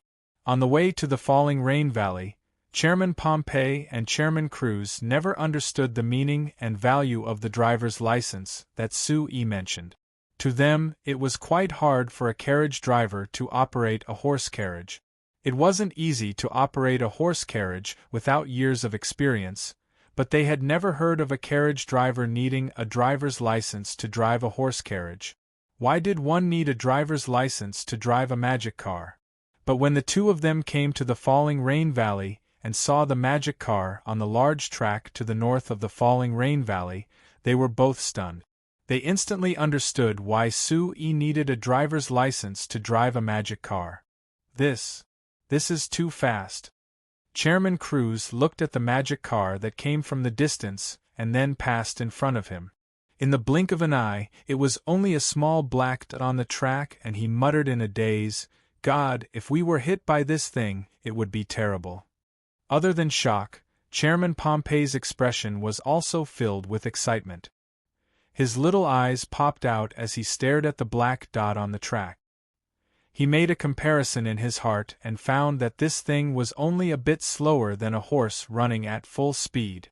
But if a horse ran at full speed, it wouldn't be able to maintain it for long. However, since he saw this magic car, this thing had maintained this speed for over 10 laps around the track, covering a distance of over 10 kilometers. Chairman Su, this isn't just 35 kilometers an hour, right? Chairman Pompey couldn't help asking Su-yi on the side in a trembling voice. Su-yi's face twitched. Looking at Camby in the magic car that had just finished a lap, he didn't know if he should be happy or angry. When the magic car was developed last time and Camby came to him for the first demonstration, he had maintained a speed of around 35 kilometers an hour. Why was it that this fellow was able to drive this magic car that Su-yi thought wasn't that outstanding to a speed of over 50 kilometers an hour? Although this exaggerated demonstration had shocked Chairman Cruz and Chairman Pompey, giving them a deeper impression of the magic car's performance, Su-yi was very clear that maintaining this speed was a burden for this first-generation magic car that wasn't considered perfect. It consumed a large amount of energy from the wind magic engine, so it wasn't very suitable. Of course, it wasn't convenient to explain this to Chairman Pompey, so Su-yi could only say with a nod, this magic car can indeed surpass 50 kilometers an hour, but I personally don't recommend this because it will damage the magic car. Chairman Su, no matter what, sell one to me first. Before Su-yi could finish, Chairman Cruz cut him off. That's right. No matter what the price is, sell one to me first. Chairman Pompey also had an excited look, even excitedly waving his fist. Su-yi looked at the two of them in surprise. You are buying this for yourselves? Why? You're still asking why? Chairman Cruz broke out in laughter. He pointed at the magic car that was quickly approaching and said in a loud voice, Look, being able to drive such a fast magic car, how refreshing is that? There's nothing to say, I have to buy one to satisfy my cravings. Chairman Pompey immediately said, Right? It must be very refreshing to drive this thing. I've always had a dream, which is to ride a horse through the fields, but my body doesn't allow me to do this. Now that I've seen this magic car run as fast as a horse, don't you think I'm excited? Su-yi was speechless. There was a saying on Earth that a car was a man's second wife. It seemed like this saying was also true on the signs. It had to be said that Chairman Cruz and Chairman Pompey were both experienced people, but now that they saw this magic car that Su-yi thought wasn't perfect and couldn't compare to the luxurious cars on Earth, they were actually this excited. It was no wonder that although the top sports cars on Earth were expensive, there were still countless people who flocked to them and were even proud of them. If the two of you want it, it's very simple. Since we are business partners, I can customize 2 cars according to your personal needs. But first tell me, are you satisfied with the performance of this magic car? Su-yi asked.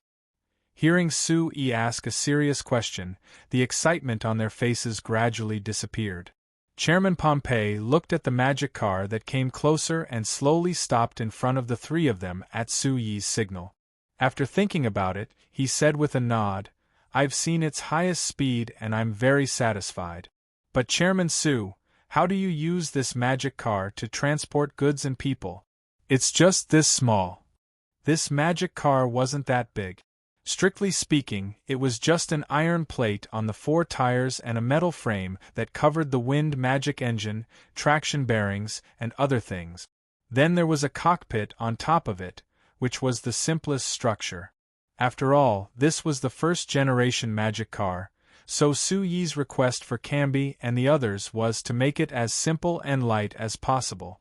So with Camby as the head of the Magic Machine Development Center's Magic Machine Designers and the Design Institute's design, it finally became like this.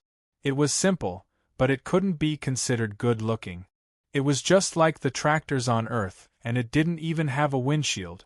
This simple front, of course it was impossible to use it to transport goods and people, so Chairman Pompey had this question. Su-yi didn't reply. He waved his hand and had the staff on the side pull out a trailer with 4 tires from the warehouse beside the track. Then in front of Chairman Cruz and Chairman Pompey, he connected the steel ring in front of the trailer to the steel ring in the back of the magic car. Look, as long as there's a trailer, we can put the goods on it. Su-yi waved his hand and the workers put a bunch of things in the back of the trailer. Chairman Pompey secretly calculated it in his heart and felt that these things were at least a ton, so he couldn't help being secretly shocked. When the things were put away, Su-yi said something to Camby, who was still driving the magic car and wasn't willing to get out. Camby then started the magic car again. There was a quick buzzing sound that came from the wind magic engine in front of the magic car. When Su-yi heard this, he couldn't help secretly knitting his brows. It had to be said, the power provided by the wind magic engine was indeed a bit lacking. It couldn't be seen when the car was empty, but now that they had to transport large amounts of goods, it was very obvious. But Chairman Pompey and Chairman Cruz didn't know anything about this, so naturally they couldn't tell that something was wrong like Su-yi. After the magic car sounded for a bit, it slowly began to move. After a while, it was quickly moving around the track with goods that were over a ton. Although it was much slower compared to when it wasn't transporting goods, it still far surpassed their imaginations. It was clearly much faster than when the horse carriage was transporting goods. The two watched as the magic car kept moving around the track at the same speed for several laps before Chairman Pompey suddenly turned to Sue and asked with a serious look, "Chairman Sue, give me a price." Sue asked with a faint smile, "What? You've decided to buy it?" Chairman Pompey gave a laugh. "Let those damn horse carriages go to hell. All right, Chairman Sue, give me a fair price, I've already decided to buy it." Sue looked at Chairman Cruz and found that he was also waiting for his reply, so he couldn't help smiling. Mercado left his house early in the morning. Although the sun had just risen, because it was the middle of June and the weather was hot, when he came to the Fersen bus stop that was closest to his house, he was covered in sweat. However, the heat in his body was offset by the excitement and expectation in his heart, so he didn't feel uncomfortable at all. That's great. That damn Count Stagg was finally going to scram from Banta City. Every time he thought of the announcement in the Banta Times that Count Stark would be leaving, Mercado couldn't help breaking out in laughter. It was all because of that bastard's agricultural promotion policy that all the companies in Banta City had left. It made him, a normal citizen who couldn't leave Banta City for various reasons, lose his job in the second half of last year. In the end, he was forced to stay in his old house in Banta City for half a year, living a tight life with his previous savings.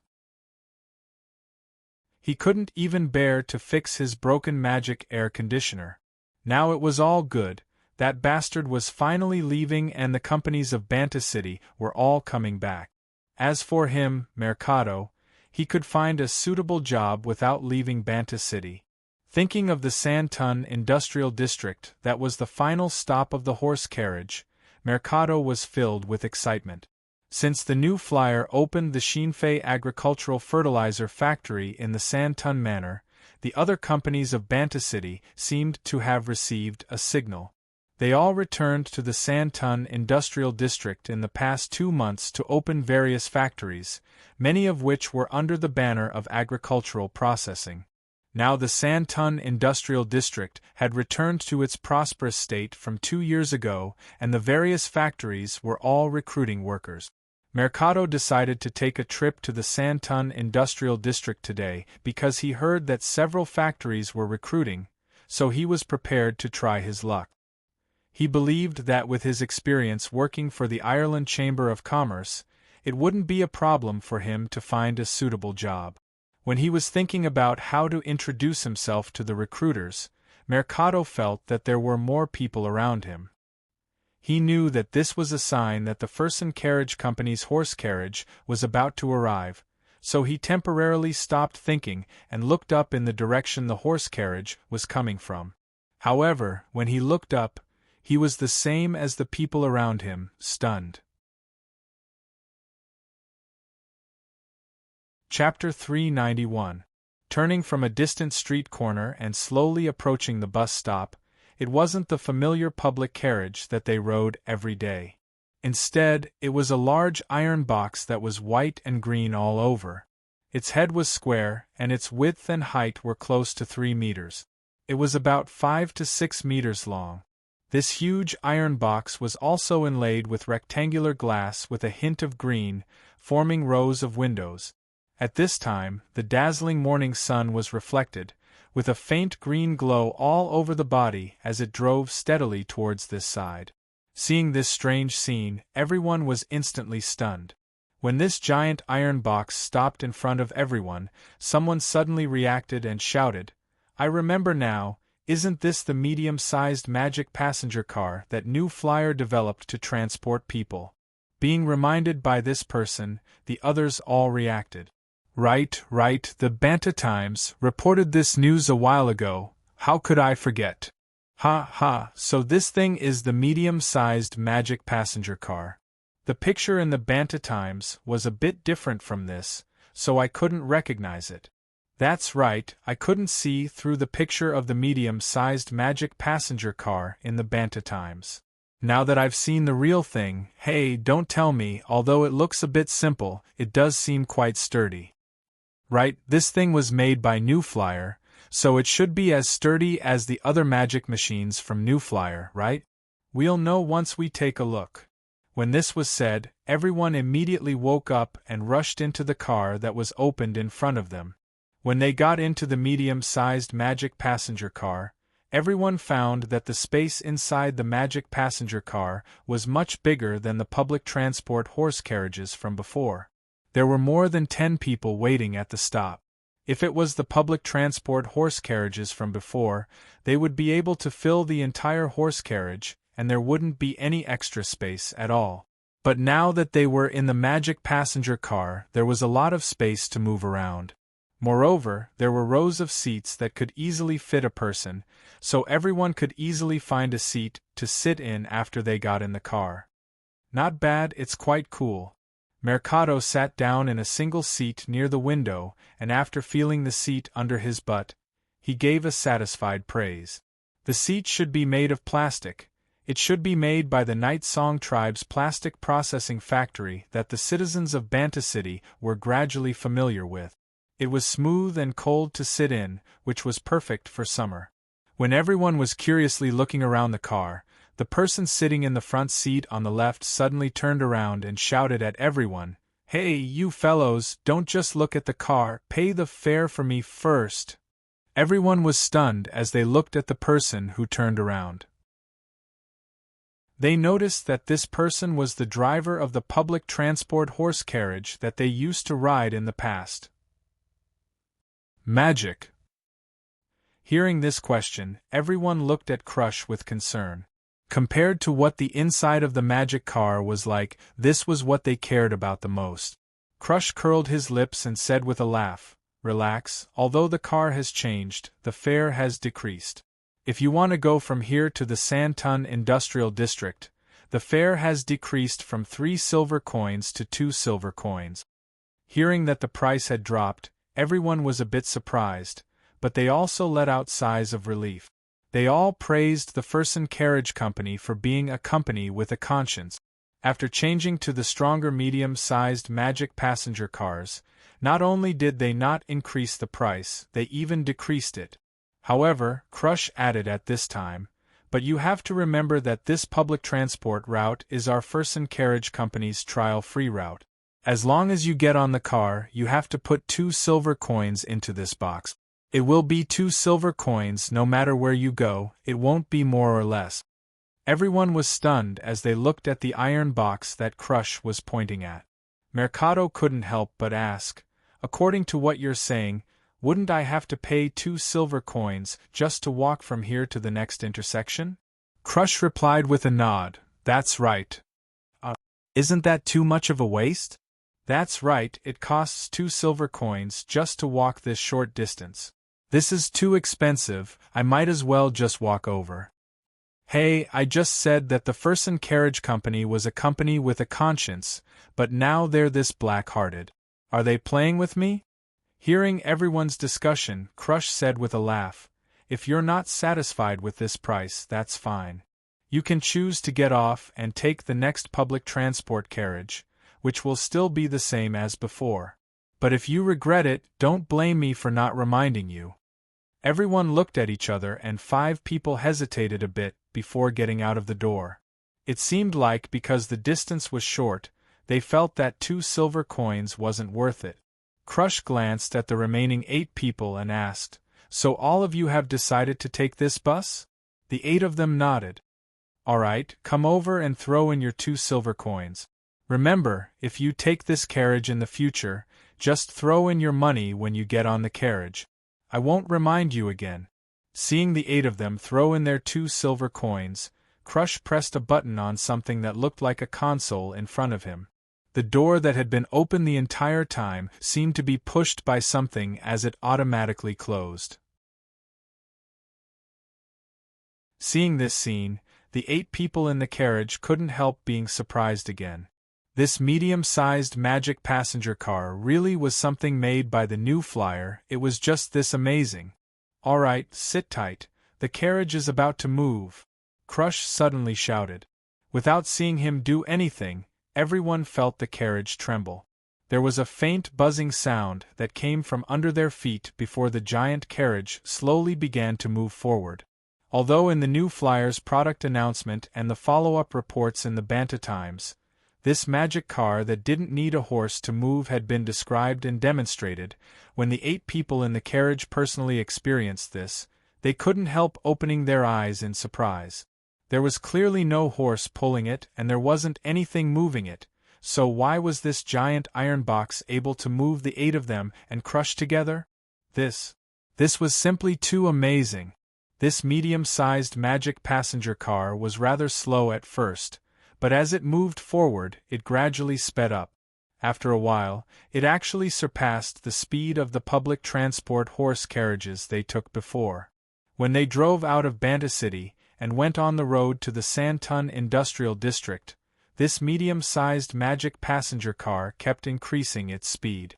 When it finally slowed down, the 8 people in the carriage looked at the scenery outside the window, and their mouths all opened wide in shock, not being able to say a word at all. With this speed, wouldn't it only take 10 minutes to reach the Santon Industrial District? Mercado looked at the scenery outside in a daze for a bit. After thinking about it, he stood up and came to Crush's side, looking down at the circular thing in Crush's hand. When he turned the wheel to the left, the medium-sized magic passenger car turned to the left. When he turned the wheel to the right, the medium-sized magic passenger car turned to the right. He instantly understood something. "Hey, Crush, this is the wheel that controls the direction, right?" Mercado asked. "Don't talk to me." Contrary to Mercado's expectations, Crush didn't answer his question and instead replied in a rough voice. Mercado was surprised.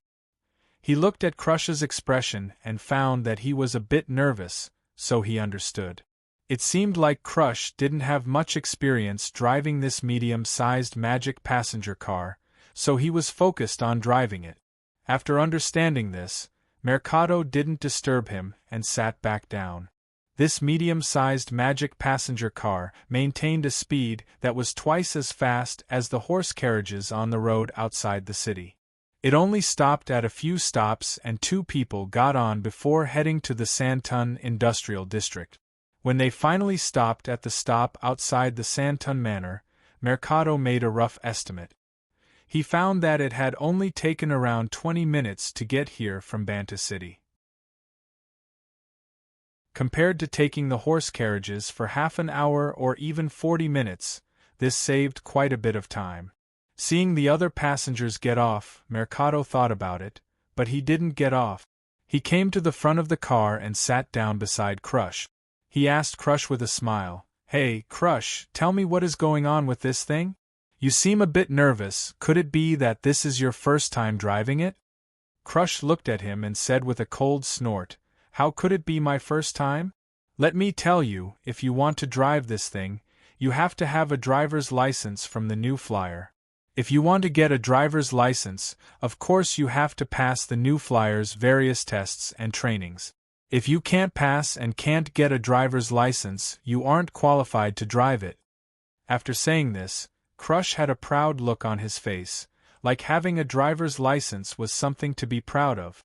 Mercado was a bit surprised. "Driver's license? What is that? You don't understand?" Seeing that Mercado didn't understand, Crush chuckled and became even more proud.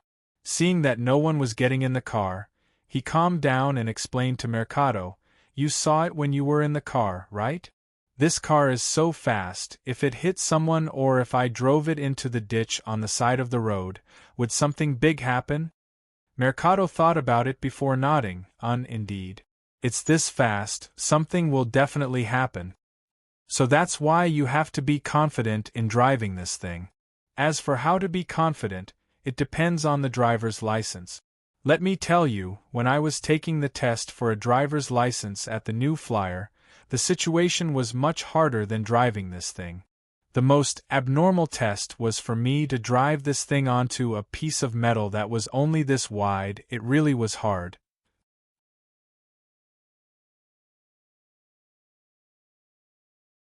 Chapter 392.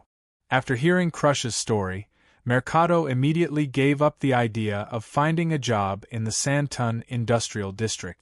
He turned back to the falling rain valley and planned on registering with the new flyer to take the driver's test. After experiencing the speed and comfort of the medium-sized magic passenger car, Mercado was certain that this thing would replace horse carriages in the future. It would become the most common mode of transportation in the Lampari Kingdom, and even the signs. Then a driver's license would definitely become a necessity. If he passed the test ahead of time, it meant that he would have a very large advantage over others. But when Mercado excitedly took the new magic car public transport that Crush recommended to the falling rain valley, he was mercilessly rejected by the Frestec Chamber of Commerce. "I'm sorry, we haven't opened the driver's license test yet. If you want to apply, please wait patiently for the next notice from our company." The new flyer's receptionist was young and beautiful, and her voice was very pleasant to hear, but Mercado was very dissatisfied when he heard it. "Why?" Mercado angrily slammed the table in front of him. Mercado angrily slapped Mercado. "This magic car was clearly made by your new flyer, and you're the one who requested the driver's license test, but now you're telling me that you won't open the driver's license test? Are you playing with me? If you say this, does it mean that if I go to buy a magic car and because I haven't taken the driver's license test, it would be a waste? Because I can't drive it at all. Tell me, how can you do business like this?" Mercado's suddenly raised voice reverberated in the new flyer's reception hall, attracting the attention of everyone in the hall. The receptionist's face turned a bit red, and she quickly shook her head. "Sorry, mister, I didn't mean this. This is just the rules of our company. Moreover, our company isn't prepared to sell magic cars to private individuals." "You're not going to sell it privately?" Mercado's eyes widened again. Mercado's eyes widened. "Then who are you prepared to sell to? Only to the Fersen Carriage Company? Could it be that normal people like us aren't qualified to buy it?" Seeing Mercado's fiendish appearance, the receptionist's face turned red. She anxiously shook her head but couldn't say anything. Although she had been a receptionist for a while, as long as it was a guest who came here before, which one of them wasn't in awe of the Frestec Chamber of Commerce? They were all very polite to her, so how could they be as bad as Mercado? This made her feel very uncomfortable. Seeing that the receptionist had nothing to say, Mercado became even angrier. Because he had been unemployed for half a year, Mercado had been under a lot of pressure. Now that he had finally thought of an opportunity to get a better job by taking the driver's license test, he was told that he wasn't allowed to take the driver's license test. This immediately ignited all the anger he had accumulated over the past half a year. "I'm telling you, New Flyer is discriminating against ordinary people like us by not letting me take the driving test. I'm going to sue." Mercado had just said this when he suddenly felt someone pat his shoulder. He immediately waved his hand in annoyance. Scram! However, the man patted him on the shoulder again. Mercado's anger surged and he didn't care anymore. He turned around and threw a punch. However, when this punch came out, it was like hitting a soft but solid wall. The power of his fist was completely offset. Mercado looked at the whirlwind around his right fist in shock.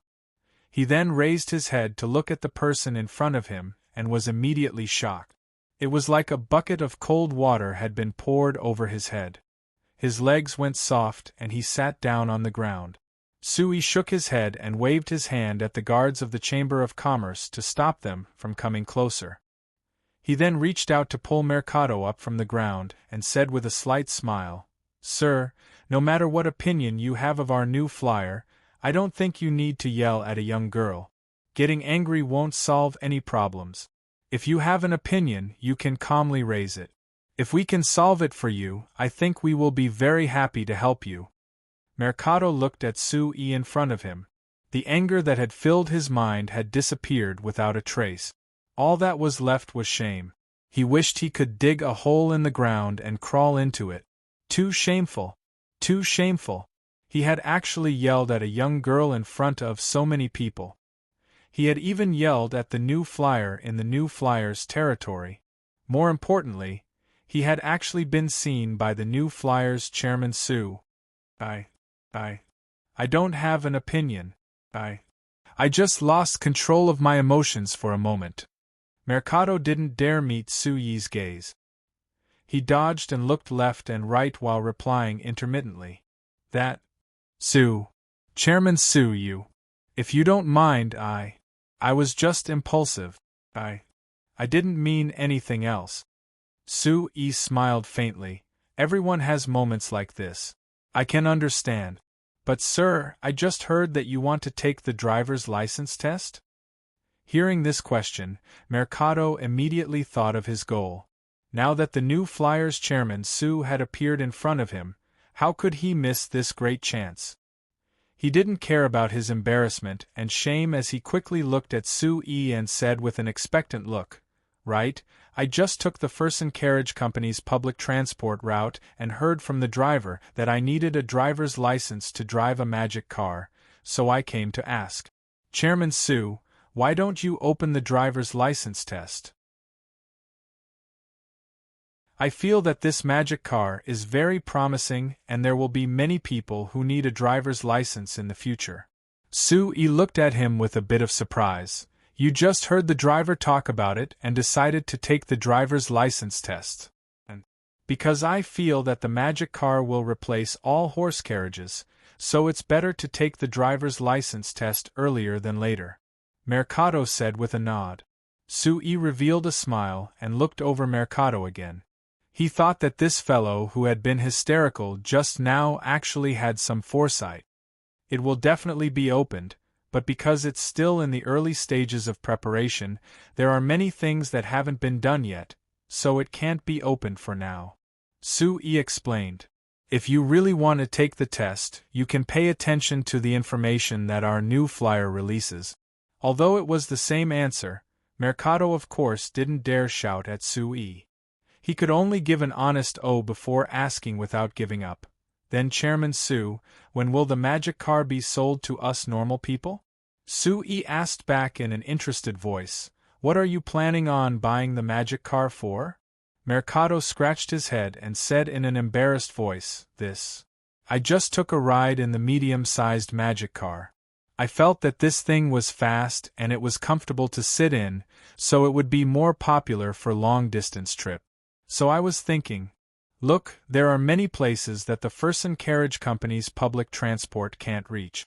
If there was a medium-sized magic car that could take them to those places and they could set off at any time, it would definitely be very popular. Sue Yi looked at Mercado in surprise.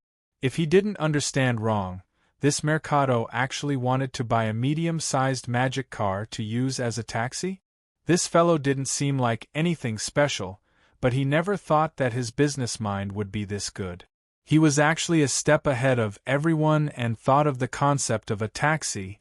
Seeing the strange expression on Sue Yi's face, Mercado thought that he had said something wrong, so he revealed an awkward smile. Chairman Sue, do you think that my idea is funny? No, it's not funny at all. Sue Yi quickly shook his head. It should be said that I very much appreciate your idea. But if it's just one, that would be too stingy. How about this? You can go to the Fersen Carriage Company to find Chairman Pompey and say that I'm the one who recommended you. I think that Chairman Pompey will be very interested in your idea and will be very happy to discuss it with you. Seeing that Sue Yi really took a piece of paper from the receptionist and wrote a simple recommendation letter, Mercado was so excited that his heart almost exploded. Chairman Sue was actually recommending him to the Fersen Carriage Company's Chairman Pompey. He even said that Chairman Pompey would definitely be interested in his idea. That's great. Mercado actually had a day like this. If I can form a relationship with important people like Chairman Sue and Chairman Pompey, I'll definitely be rich in the future. Sue Yi put his personal seal on the letter and gave it to the excited Mercado, who didn't know what to do. He patted his shoulder and had the guard on the side send him out before returning to the group of people who had been waiting for a long time. Sorry, it took a bit of time because of a small matter. Sui said to everyone with a smile. It's nothing. The Serene Chamber of Commerce's chairman Rank waved his hand with a smile. We can see Chairman Su's magnanimity through this small matter. This fellow clearly needs to be chased out, but you're actually willing to listen to his ideas, help him with his plans, and even introduce him to Chairman Pompey. This really is admirable. That's right. Although I always thought that Chairman Su was a magnanimous person who didn't care about trifles, I never thought that Chairman Su's mind would be this open. He's even willing to talk to this kind of person. I can't help admiring him. The Armani Chamber of Commerce's Chairman Vincent also agreed. Even the Foucault Chamber of Commerce's Chairman Morgan, who didn't have a good relationship with Sui, gave a nod and praised. Indeed, I can't compare to Chairman Su's mind. I think he won't make us old fellows' faces look bad, don't you think so, Chairman Su? Sui looked over the three of them and gave a cold laugh in his heart. These three fellows gave him the title of magnanimous and open-minded ahead of time. Wasn't it just to remind him to make some concessions in the negotiations later? But it was a pity that the magic car technology they wanted the most couldn't be given to him no matter what, so he could only disappoint them.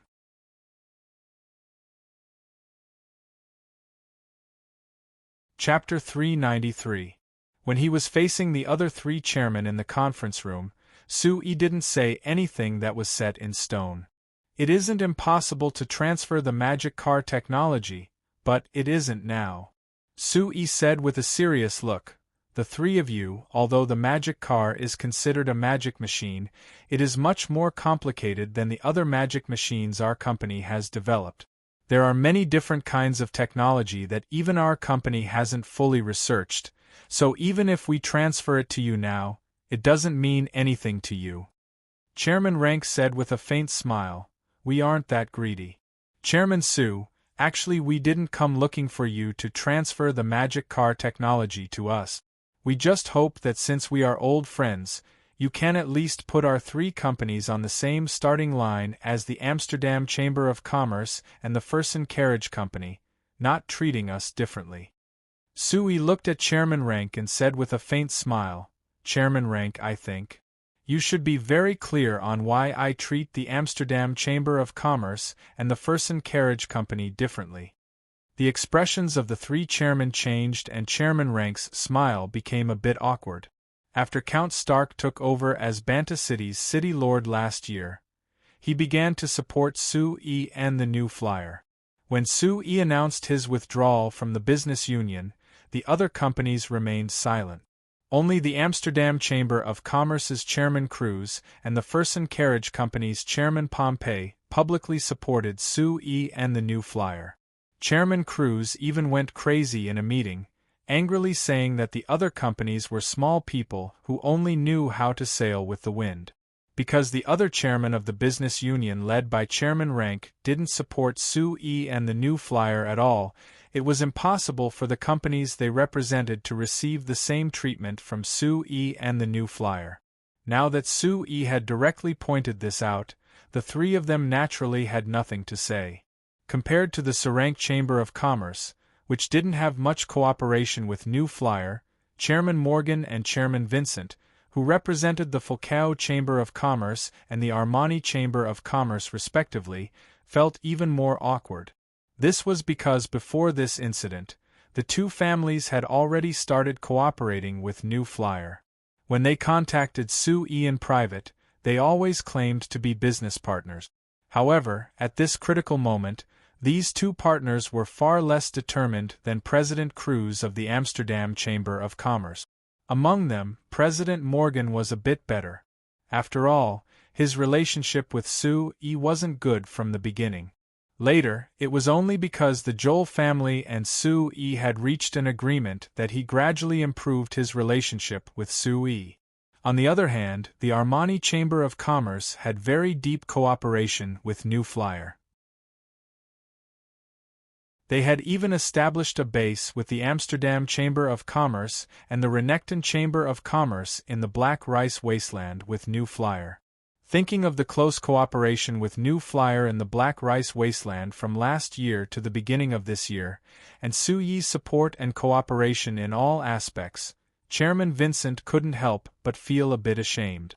However, Chairman Vincent was an old man who had been in the business world for decades. He recovered after a moment and used this point to say to Su Yi, "Chairman Su, we were indeed wrong in the past, but the past is in the past. But what's done is done. We're still working well with each other, aren't we? Since we can cooperate in other aspects, I believe that we can still cooperate very well in this aspect, right?" Chairman Rank and Chairman Morgan glanced at Chairman Vincent. They thought that this guy's reaction was very fast and that he was flexible. However, things in the business world were always like this. There were only eternal benefits. Friends and enemies were all decided based on the situation. Back when the Fulcao Chamber of Commerce and New Flyer were fighting over the mine, Chairman Morgan and Su Yi looked like life and death enemies. Afterwards, the Joel family and Su Yi reached an agreement and the relationship between the two quickly warmed up. Moreover, 2 months ago, the New Flyer and the Fulcao Chamber of Commerce cooperated to develop a non-ferrous metal mine and a non-ferrous metal smelting factory in Kramer City. Every time Chairman Morgan saw Su Yi, he was full of smiles and even had a trace of politeness. In comparison, Chairman Rank's attitude towards Su Yi had always been warm and had a trace of politeness. They weren't particularly close, but they weren't particularly against each other either. It basically hadn't changed. Yes, I agree with Chairman Vincent's words. But I'm very sorry, what I said just now was the truth. It isn't that I don't plan on transferring the magic car technology, but the time isn't suitable. Su Yi was silent for a bit before deciding to be more direct with them. To put it bluntly, the magic car technology is much higher than the magic machine technology that your families currently have. Even if I transfer the technology to you, you won't be able to digest it for a long time, so it's almost useless. Su Yi's words weren't polite at all, so the other 3 chairmen couldn't help knitting their brows. Chairman Morgan gave a soft snort before asking in a deep voice, "Chairman Su, you mean that our companies aren't qualified? This is a bit excessive, but this is the truth." Su Yi gave an honest nod. The problem of technology can't be faked at all. Your companies have already received the magic fan, magic kettle, and other magic machine technology from our company, so I believe that you should be clear that although these magic machines seem simple, the technology behind them is very deep. Even if they have the same materials and standards, there will be many differences, so the final product will have quite a bit of difference. The 3 chairmen were silent for a bit before they couldn't help nodding. Su Yi's words weren't wrong at all. Although because New Flyer had publicly transferred the magic fan and magic kettle technology, other than New Flyer, there were over 10 companies that made magic fans and magic kettles in Banta City. Because the Xinfei company had already agreed not to produce the magic kettle, there was no difference. But when it came to the magic fan, even if they had the same technology and standards, the magic fans of the other companies had a clear difference in quality and performance compared to the Xinfei magic fan. Although this difference was much smaller this summer compared to last summer, it was still very clear. So when summer came this year, the magic fans of the large companies began to be sold. It was still the Xinfei magic fan that took most of the market.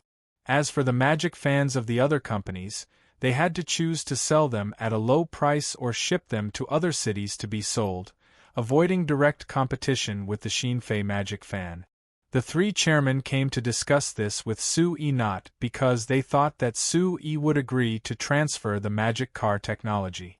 Rather it was because the magic cars that New Flyer was currently producing were all sold to the Fersen Carriage Company, so they had some opinions about this. But they never thought that Chairman Rank's reminder to Su Yi would make Su Yi extend the topic this far. As for the problem of technology, because New Flyer had an absolute monopoly in this area, the 3 of them had no way of arguing with Su Yi on this.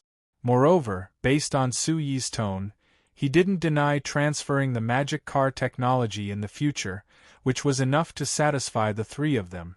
So the three of them were silent for a bit before looking at each other. Chairman Rank gave a cough and revealed a smile, bringing the topic back to their main goal in looking for Sue. Chairman Sue, since you're not willing to transfer the technology, of course we can't force you. But we want to buy the magic cars you produce. That isn't too much, right? Chairman Rank said. I understand your need for the transport magic car, but it's a pity that I can't help you. Sue spread his hands and helplessly replied. Why? Chairman Morgan frowned. Chairman Morgan knit his brows. Could it be that you still can't decide who to sell the magic cars to? To be honest, if possible, I want to sell the magic cars to as many people as possible. But there is a very important problem that restricts this, which is that our company's production capacity isn't enough, Sue said with a bitter smile.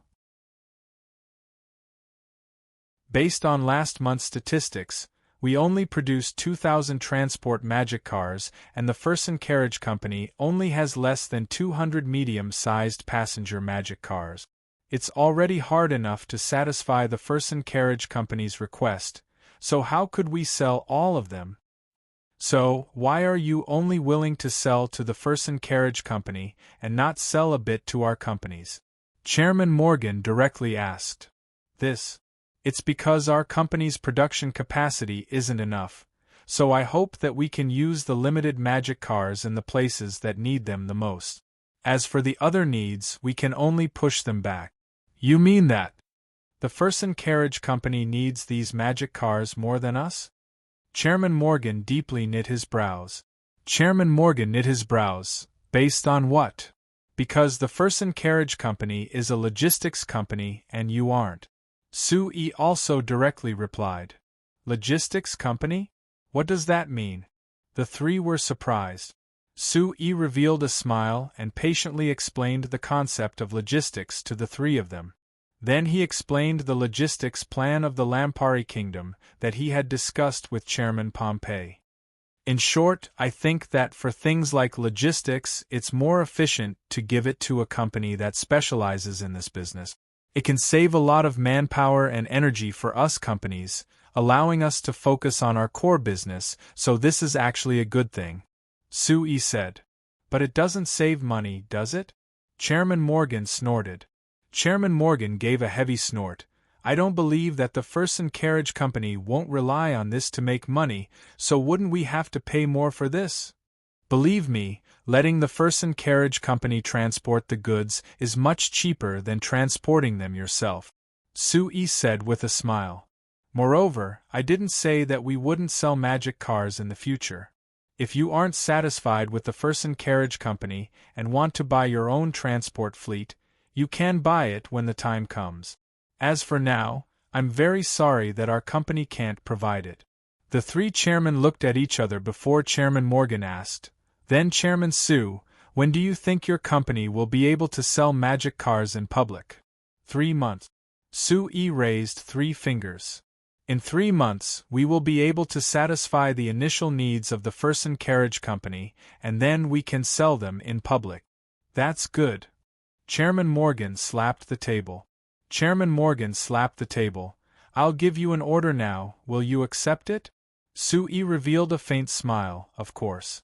Our company produces magic cars to sell for money, how could we not accept orders?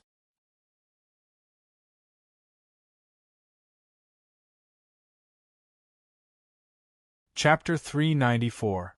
1,000 for the Serac Chamber of Commerce, 1,000 for the Armani Chamber of Commerce, and 3,000 for the Falcao Chamber of Commerce? Kennard looked at the orders Sue gave him and raised a brow in surprise. Just follow the price and not give a discount? No discounts? This is too strange. Sir Chairman, they aren't even haggling over the price?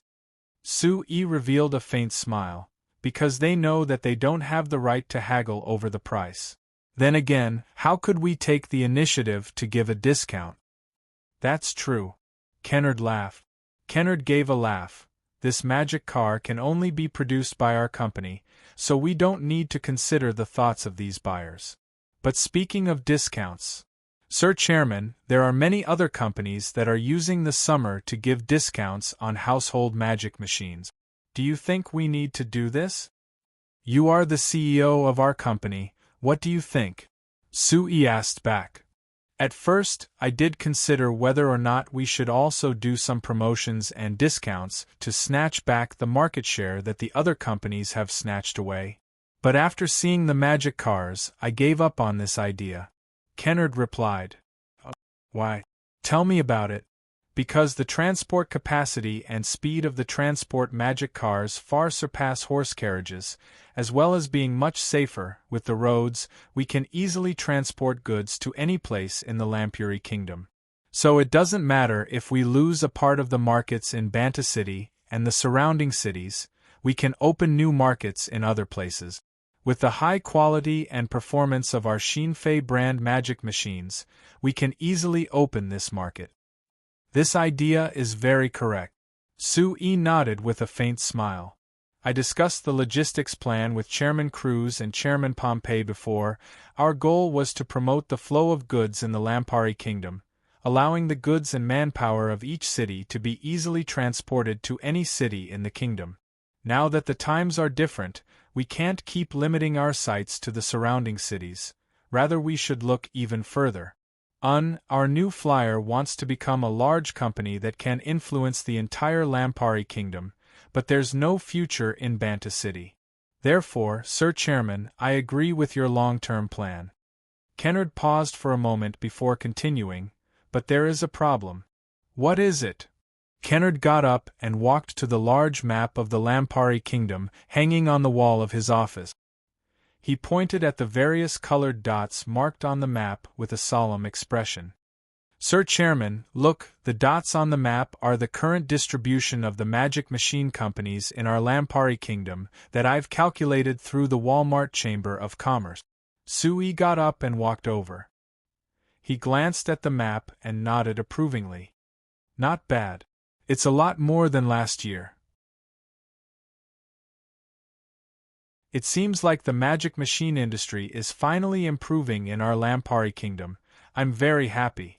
Kennard gave a bitter laugh. Sir Chairman, the problem is that you're very happy. Oh? What do you mean? Kennard shook his head and pointed at the map as he said, according to the data, most of the companies that produce magic machines have received a portion of the technology from our new flyer before directly producing them. I've had people collect many samples, and I've confirmed that most of the magic machines produced by these companies are far from being able to compare to our Xinfei brand magic machines. Is there a problem? Didn't you just say that with the high quality and performance of our Xinfei brand magic machines, we can easily open up in other places? Sui asked back in a confused voice. That's right. But... Kennard looked at Sui with a helpless look. Sir Chairman, I understand that you really hope that the magic machine industry can develop on the Science continent, and our Frestec Chamber of Commerce's development is only second to that. That's right, with the high quality and performance of our Xinfei brand magic machines, no matter where, we can easily beat those inferior magic machines. But like this, wouldn't we be suppressing the magic machine companies that are still in their infancy, going against your wishes? Sui looked at Kennard in surprise. He never thought that the CEO of a company that he trusted and had great foresight in his mind would have such a meticulous side to him. Thinking about it, Sui waved his hand with a smile and said, although I do hope that the magic machine industry can develop more, this doesn't conflict with developing our new flyer. If it's because the magic machines of these small companies are too inferior and can't resist the impact of our Xinfei brand magic machines, it isn't a pity at all. It just means that they aren't suited for it. Kennard hesitated a bit before asking, but they do represent the flames of hope that you mentioned before, right? Remember one thing, machinery is cold, industry is heartless. For something like the machine industry, it can't be sloppy or inferior. If they don't have the ability to survive, we don't need to show them any mercy. Sui said with a serious look. If you think it's a pity, you can think about the other magic machine companies in our Banta City. Compared to the companies in other places, the companies in Banta City have developed while competing with our new flyer.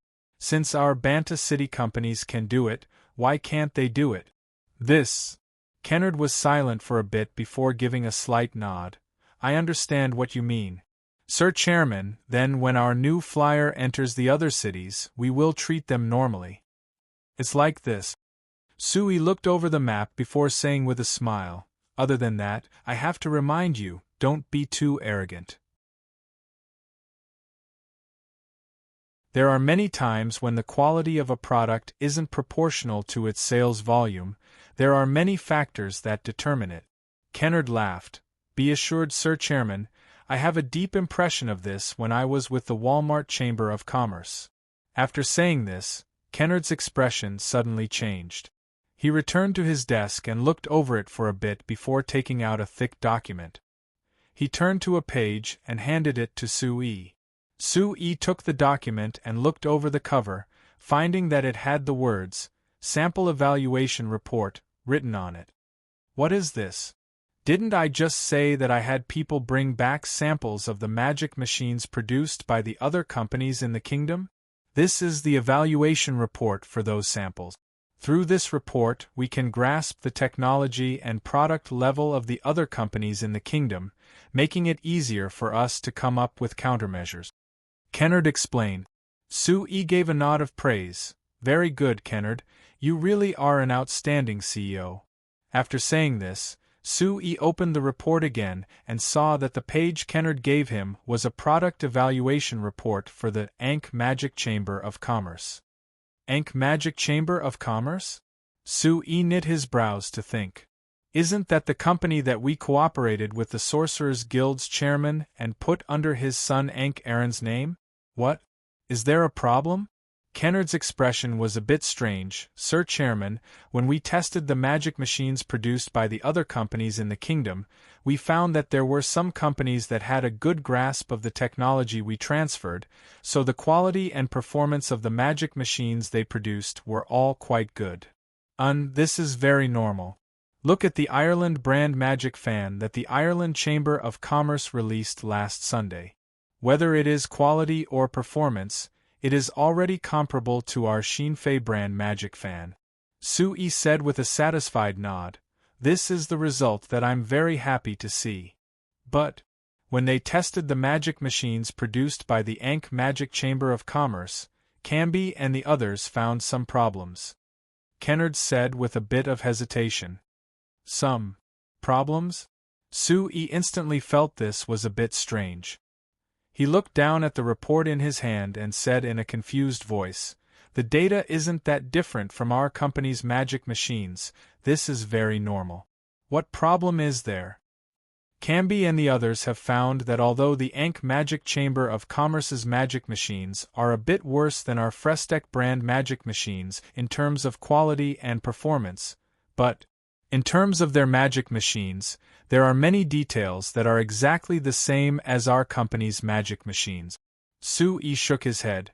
We have a private agreement with Chairman Aaron, so it isn't strange for the Ankh Magic Chamber of Commerce to have special treatment. No, Sir Chairman, although we did give the Ankh Magic Chamber of Commerce special technical guidance under your orders, but the details that Camby and the others pointed out, there were many things that we didn't tell them at all. For example, the magic array bearing technology for our new generation magic fan, because we had already applied for a patent, we didn't give it to the Ankh Magic Chamber of Commerce. But on the magic fans produced by the Ankh Magic Chamber of Commerce, we saw the use of this technology. Seeing the hesitation on Kennard's face, Sui was a bit surprised before immediately understanding. You mean, our technology has been leaked? Kennard's expression was serious as he slowly nodded. Sir Chairman, I suspect that there is a traitor in our company.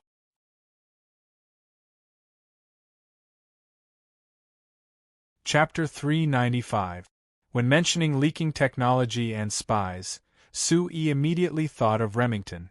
With Cimarat's instigation, He used his relationship with Wella to infiltrate the Magic Research Institute of New Flying Chamber of Commerce and stole many pieces of technology from the Academy of Magic. He even leaked the technology for the magic kettle, causing the magic kettle to be made by Cimarrot's company ahead of time.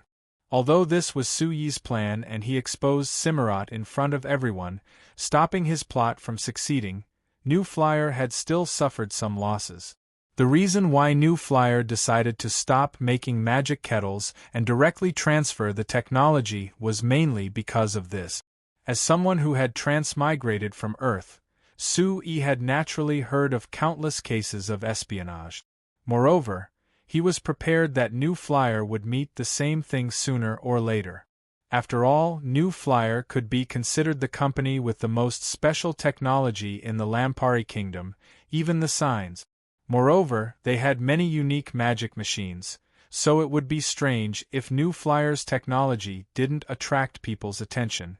But suddenly hearing Kennard say in such a certain tone that there was a spy in the company, Su Yi's heart sunk and he was very unhappy. New Flyer's wages weren't the highest in Banta City, but their benefits were much better than the other companies.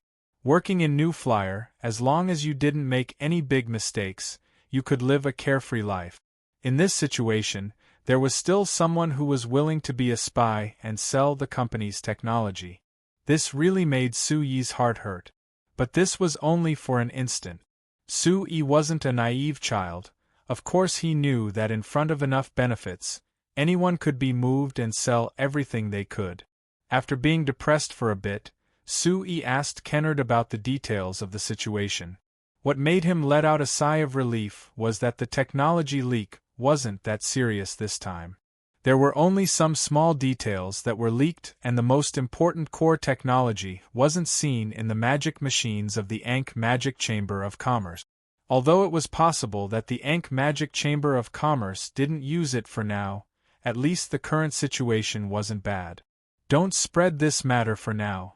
Su Yi considered it before saying to Kennard, find a chance to do a spot check in private. There aren't many people who have access to this technology, so it shouldn't be hard to investigate. I understand. Kennard gave a nod as his voice had a trace of anger. This guy actually dares to do such a thing under my nose. After I drag him out, I will definitely not forgive him. Seeing Kennard's expression, Su Yi revealed a smile and patted Kennard's shoulder. All right, you don't need to care that much. You are the CEO of our company, so through this matter, the first thing you need to do is to adjust our company's security measures and try to avoid this kind of thing from happening again. I will seriously consider this. Kennard gave a strong nod. Su Yi revealed a faint smile and said a few more things to Kennard before leaving Kennard's office and heading to the Academy of Magic. Evita, I'm here to talk to you about two things. When he opened the door to Evita's lab, there was a black shadow that suddenly flew at Su Yi. Su Yi never thought that something would suddenly fly out of Evita's lab. He couldn't dodge in time and was hit in the head by this black shadow. Purring! With a muffled sound, Su Yi felt dizzy. He took in a cold breath and squatted down while holding his head. Ah, Chairman? You? Evita cried out in surprise, and then there was a flurry of footsteps. She squatted down in front of Su Yi and held Su Yi's face as she asked, Chairman, are you all right? Are you hurt? Does it hurt? Sorry, I wasn't careful. Su Yi rubbed his forehead and frowned at Evita's pale face with tears in her eyes. He forced out a smile. It's nothing, I'm just a bit dizzy. Dizzy? Oh, come, lie down and rest first. Evita quickly helped Su Yi up and brought him to the sofa she had prepared for herself in the lab. Then she went to get a basin of hot water and heated up a towel before putting it on Su Yi's forehead. She then poured a cup of hot tea and held it with both hands. She sat down on the sofa and looked at Su Yi with concern. Actually, although he had suddenly been hit and Su Yi was a bit dizzy from being caught off guard, he had already recovered after a while. Seeing Evita's concerned and apologetic eyes, Su Yi waved his hand with a smile. All right, don't be so nervous. I'm fine now. Sui wanted to sit up from the sofa but was pushed down by Evita. However, she was holding the teacup in her hand and wanted to reach out in a panic to grab Sui, but she found that if she moved, it was very likely that the entire cup of tea would fall onto Sui. Evita panicked and quickly reached out her left hand that was holding the teacup. But because she was prepared to use her right hand to grab Sui, she lost her balance in her panic, and her entire body fell down. Pa! The teacup fell to the ground and shattered into countless pieces. The boiling hot tea flowed all over the floor, but the entire room fell into a dead silence. Feeling the gentle touch on his lips, Sui opened his eyes wide in disbelief. He had only seen such a melodramatic thing in cartoons on Earth. He didn't think that it would happen in reality. Evita also opened her eyes wide and looked at Sui's eyes that were so close. She wanted to say something, but when she moved her lips, she felt the burning heat from Sui's lips even more clearly. Feeling the heavy breath from Sui's nostrils on her face, Evita's face instantly turned red. She finally reacted and used her hands to support herself. She straightened her body and turned her back to Sui. It was as if her entire body was stiff. She must have moved, but she couldn't stop trembling. Sui touched his lips and recalled the feeling just now. Looking at Evita's trembling back, he couldn't help but smile bitterly. He never thought that this kind of accident would happen to him and Evita. The room was silent for a while before Sui coughed softly. That? Evita? Evita's body suddenly trembled. After pausing for a moment, she suddenly nodded. Taking a deep breath, she turned around. Although her face was still flushed red, she forced herself to regain her composure. Chairman, are you all right? I'm fine, I'm really fine. Sui looked at Evita, who was pretending to be calm. He thought that it would be better not to mention such an embarrassing thing so he would forget it quickly. Thinking about it, he turned to the door and asked Evita, "What are you doing? What was that thing that flew over?" Hearing Sui ask this, Evita's expression relaxed, but it was mixed with a trace of regret. She then calmed herself down and ran to the door. She picked up the thing that fell on the ground when she bumped into Sui and closed the door. Then she came in front of Sui and handed the thing to Sui. "This is a magic flying ship model that I've been researching for the past few days. Please take a look." Magic flying ship? Sui was stunned as he took the thing from Evita's hands. It looked like a ship and was only a bit longer than his hand. It should be made of plastic. Looking at it carefully, he found a small magic array in the middle of the model. This is wind-controlling array? It's the wind-controlling formation. Speaking of research, Evita's expression gradually returned to her normal calmness. Look, as long as you inject magic, this magic flying ship model can float.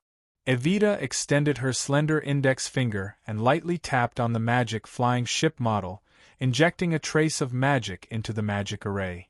A faint green light flashed and Sui immediately felt the magic flying ship model in his hand lose its weight and slowly float up from his hand.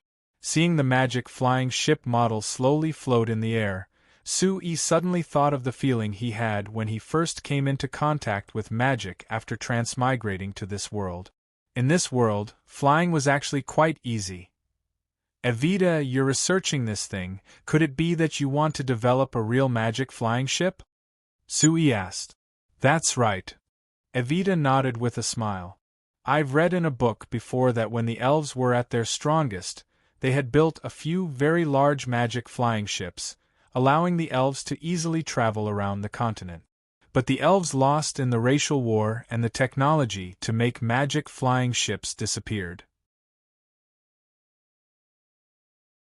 Although there were some human mages that wanted to research magic flying ships, because there were too many requirements, no mages were able to succeed. Then how can you be sure that you can develop it? Sui asked again. Because our new flyer's research on magic machines is much better than other mages. Isn't that right, Sir Chairman? Seeing Evita's playful smile, Sui couldn't help laughing. That's right, our new flyer's magic machines are called magic machines. The other mage's research can only be considered toys. Alright, Evita, then tell me, to what extent have you researched this magic flying ship? Evita looked at the magic flying ship model that was about to reach the ceiling and turned around to find a wooden block with a magic array on it. She explained to Sui, Chairman, look, this also has the same wind-controlling array. Then using Akali's magic array resonance technology, we can control this magic flying ship from afar. As Evita poured magic into the magic array on the wooden block, the magic flying ship model in the air stopped rising. Other than being able to control it from afar, we can also control it to fly. The wooden block in Evita's hand and the magic flying ship model in the air flashed with a faint green light. The small magic flying ship model quickly flew back and forth in the laboratory.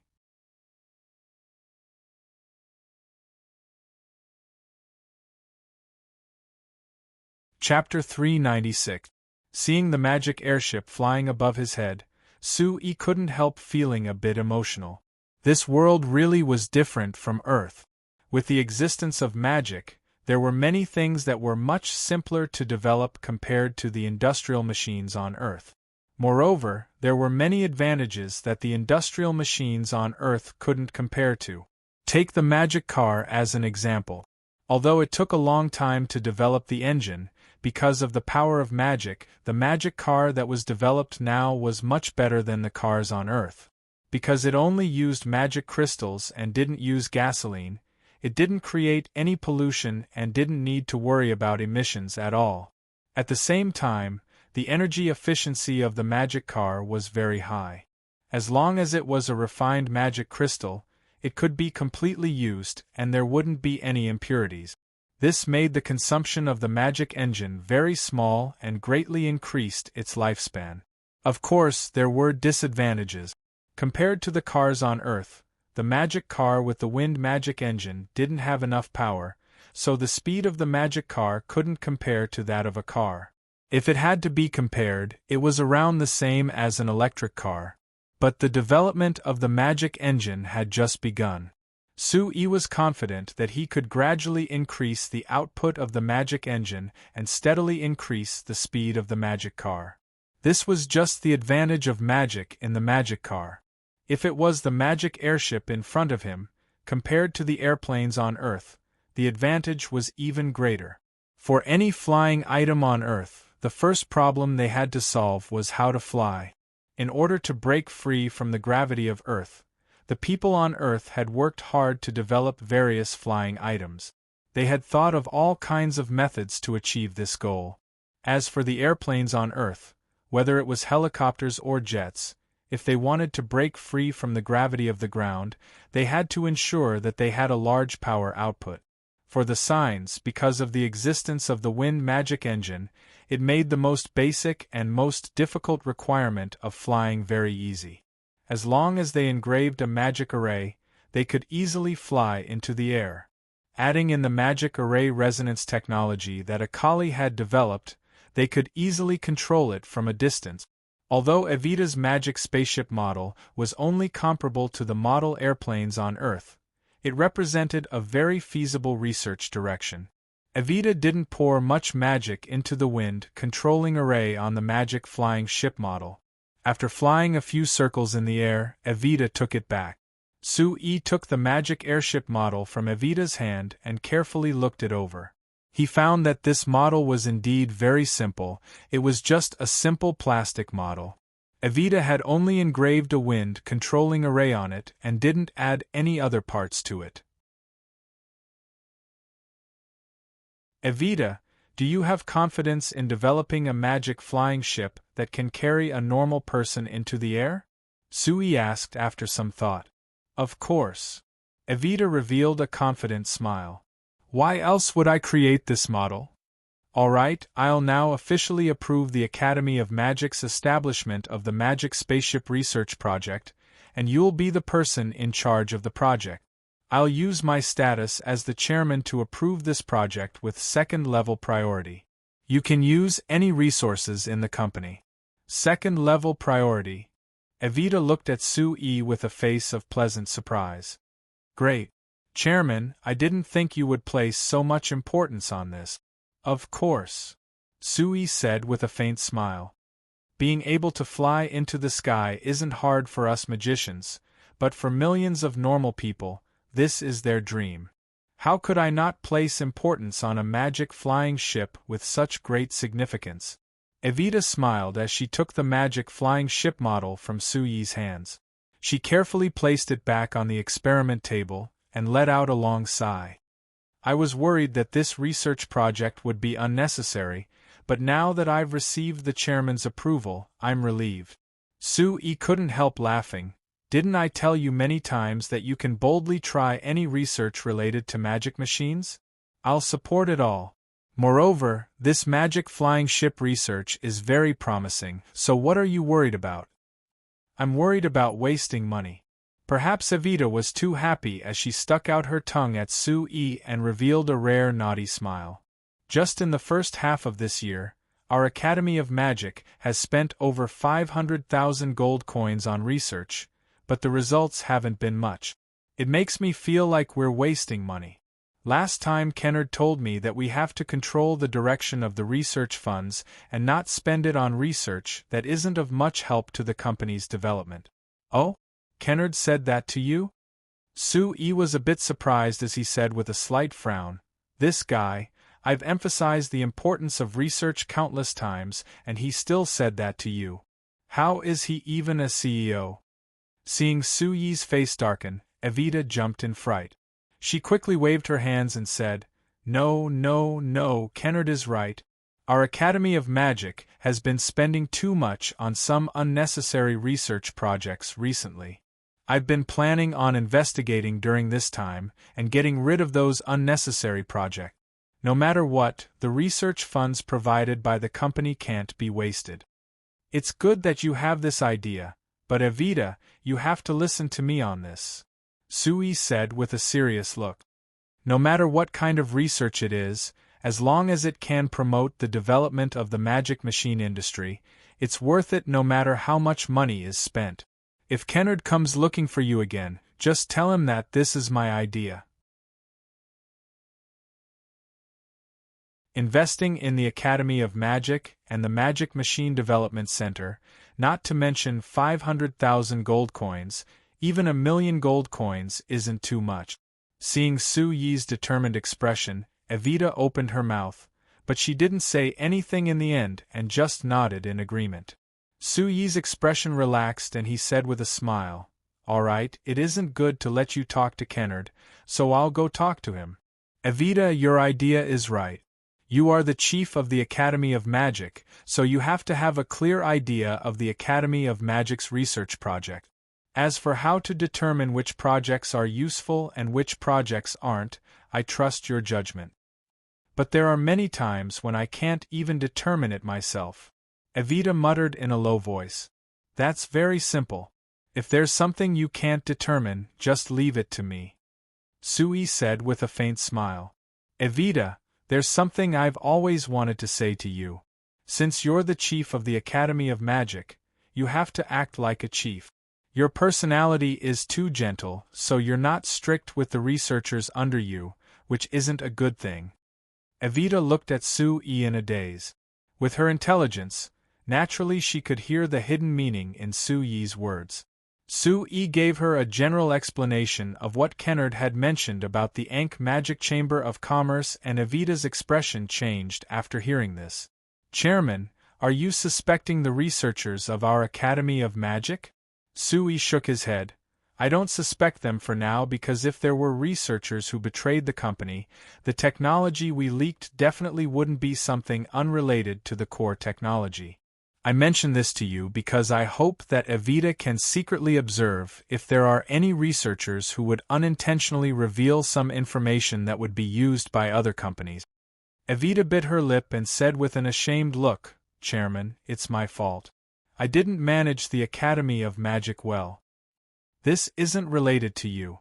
Sue waved his hand and said, "Moreover, based on the current situation, the losses aren't that big of a deal.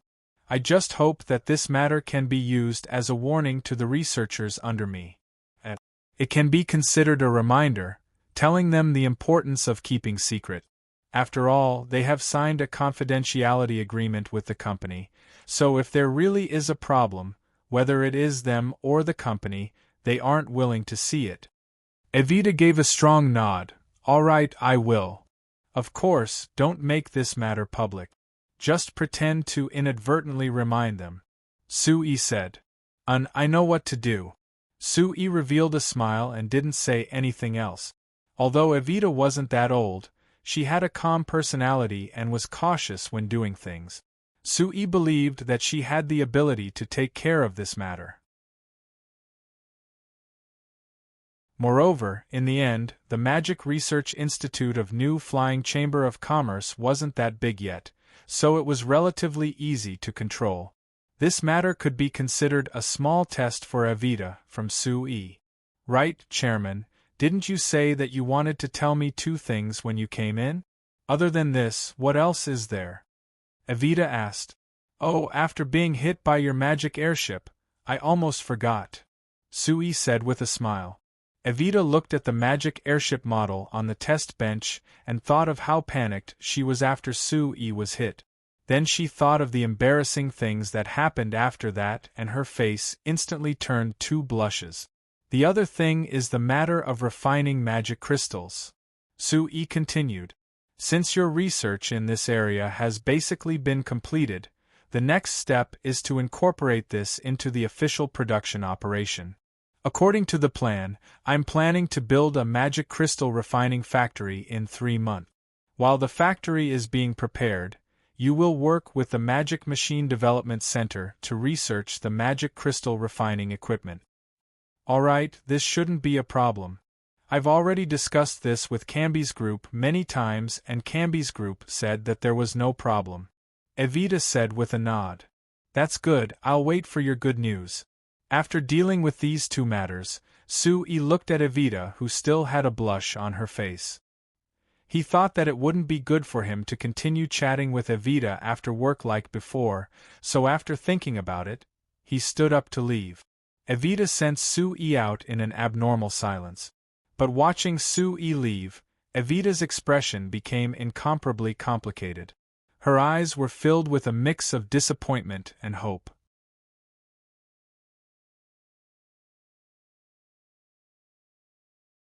Chapter 397. After leaving the Academy of Magic, Sui went around the various factories in the Falling Rain Valley, mainly looking at the tire processing factory.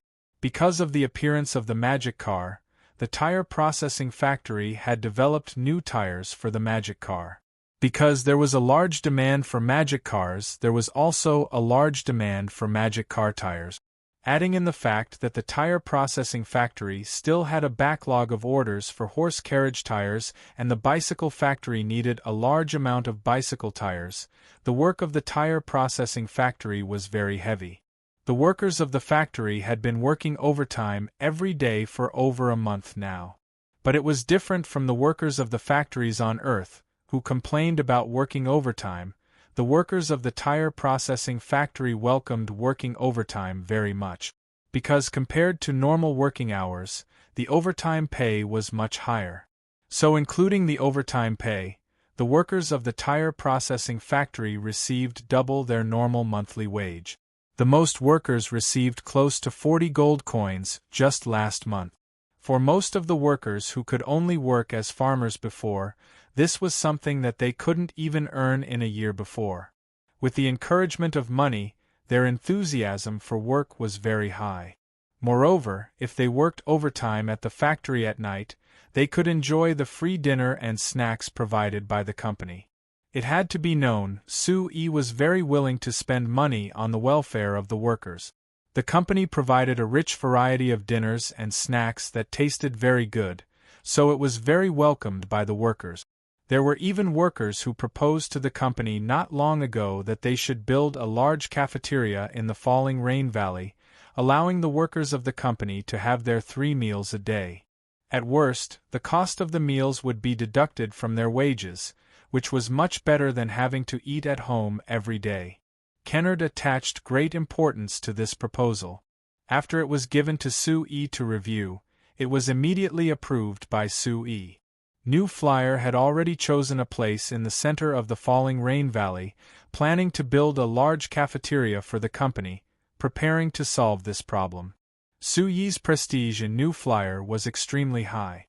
When he came to the tire factory to inspect the work of the workers, it immediately made the workers who were working hard as if they had been injected with chicken blood. They worked even harder. Seeing this situation, Sue didn't want to stay any longer. After looking around for a while, he pulled over the supervisor of the tire factory and explained the safety issues and the rest of the workers. His gaze swept across the remaining 100 elven workers and left. The image of the 100 elven workers working hard flashed across his mind.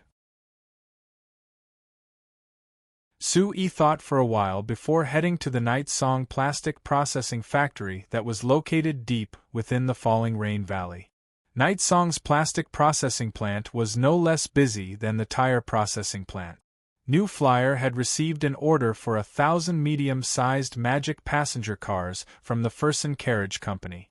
Each medium-sized magic passenger car needed 13 plastic seats, which was a total of 13,000 plastic seats. Sue had given all these things to the Night Song plastic factory to make. Just completing this order was enough for the Night Song plastic factory to be busy for a long time.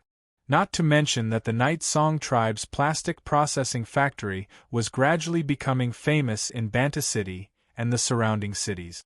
Now many people found that plastic could replace many things and it was cheaper to use, so the Night Song tribe's plastic processing factory gradually received more and more orders, making the elves very busy.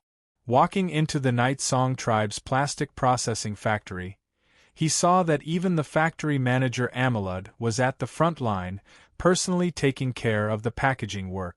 Sue couldn't help shaking his head and calling him to the side. "Chairman, do you need something?" Because of how busy he was, Amelud hadn't rested in a long time. Whether it was his appearance, it was much worse compared to when Sue saw him for the first time. Sue looked at him before shaking his head.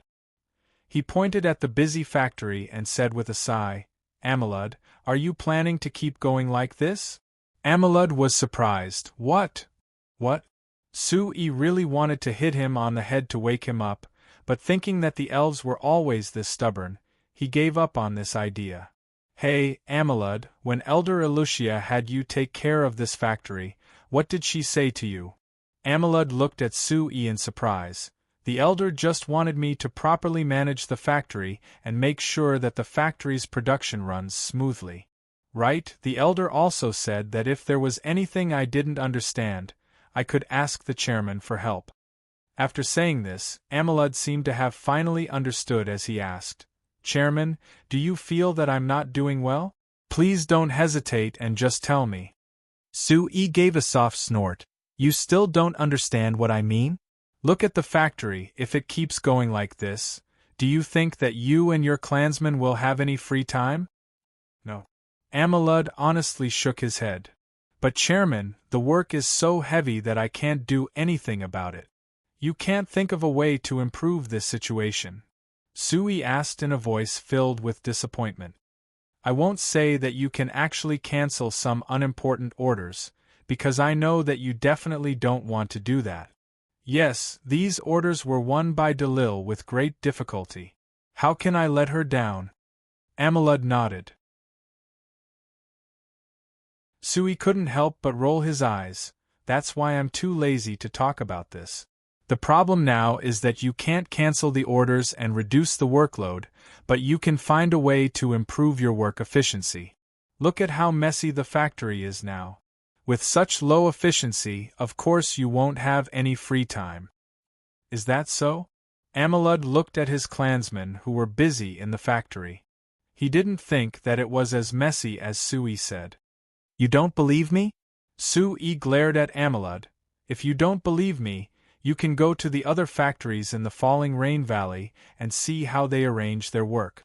Are they more efficient than you?" Amelud smiled embarrassedly and said, president, I don't have much time to visit other factories, and I feel that it's not appropriate to do this.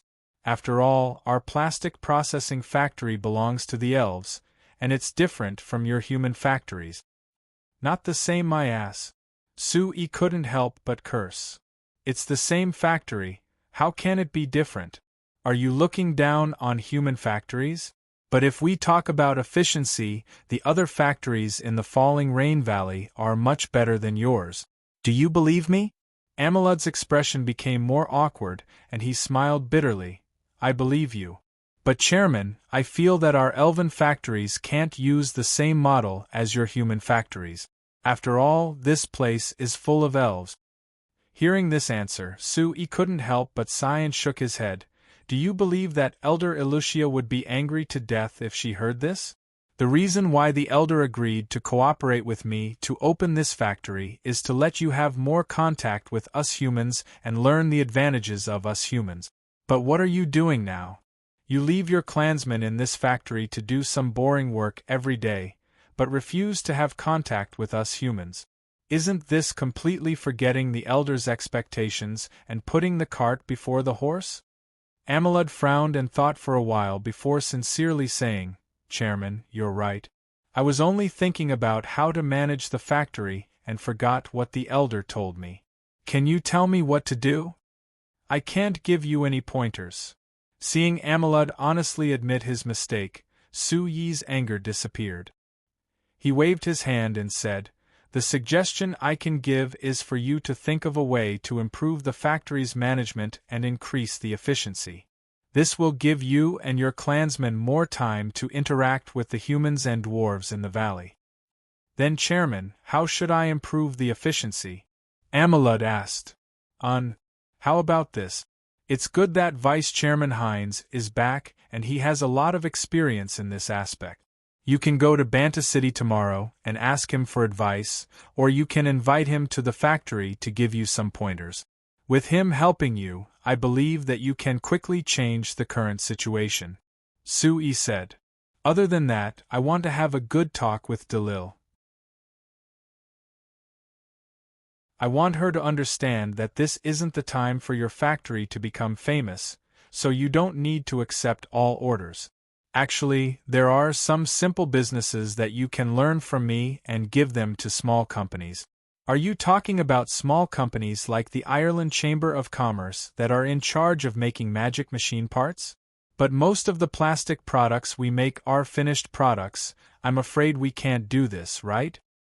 That will depend on you to consider. I won't care that much about you.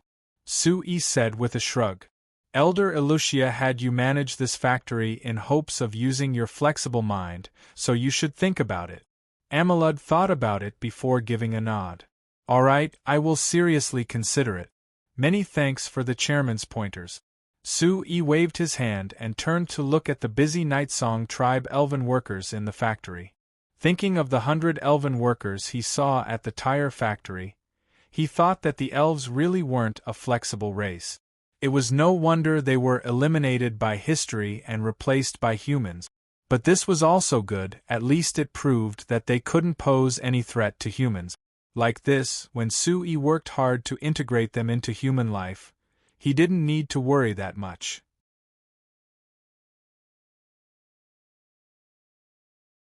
Chapter 398.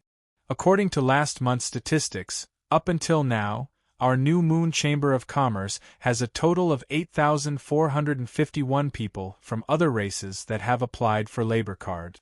The most people are the dwarves, with a total of 4,792 people. The beastmen are second, with a total of 2,447 people. The least is the elves, with a total of 12 people. After Steele reported this series of numbers, she looked at Sui with a bit of confusion. Sui, I'm very curious. Why do you insist on having all the other races integrate into our human society?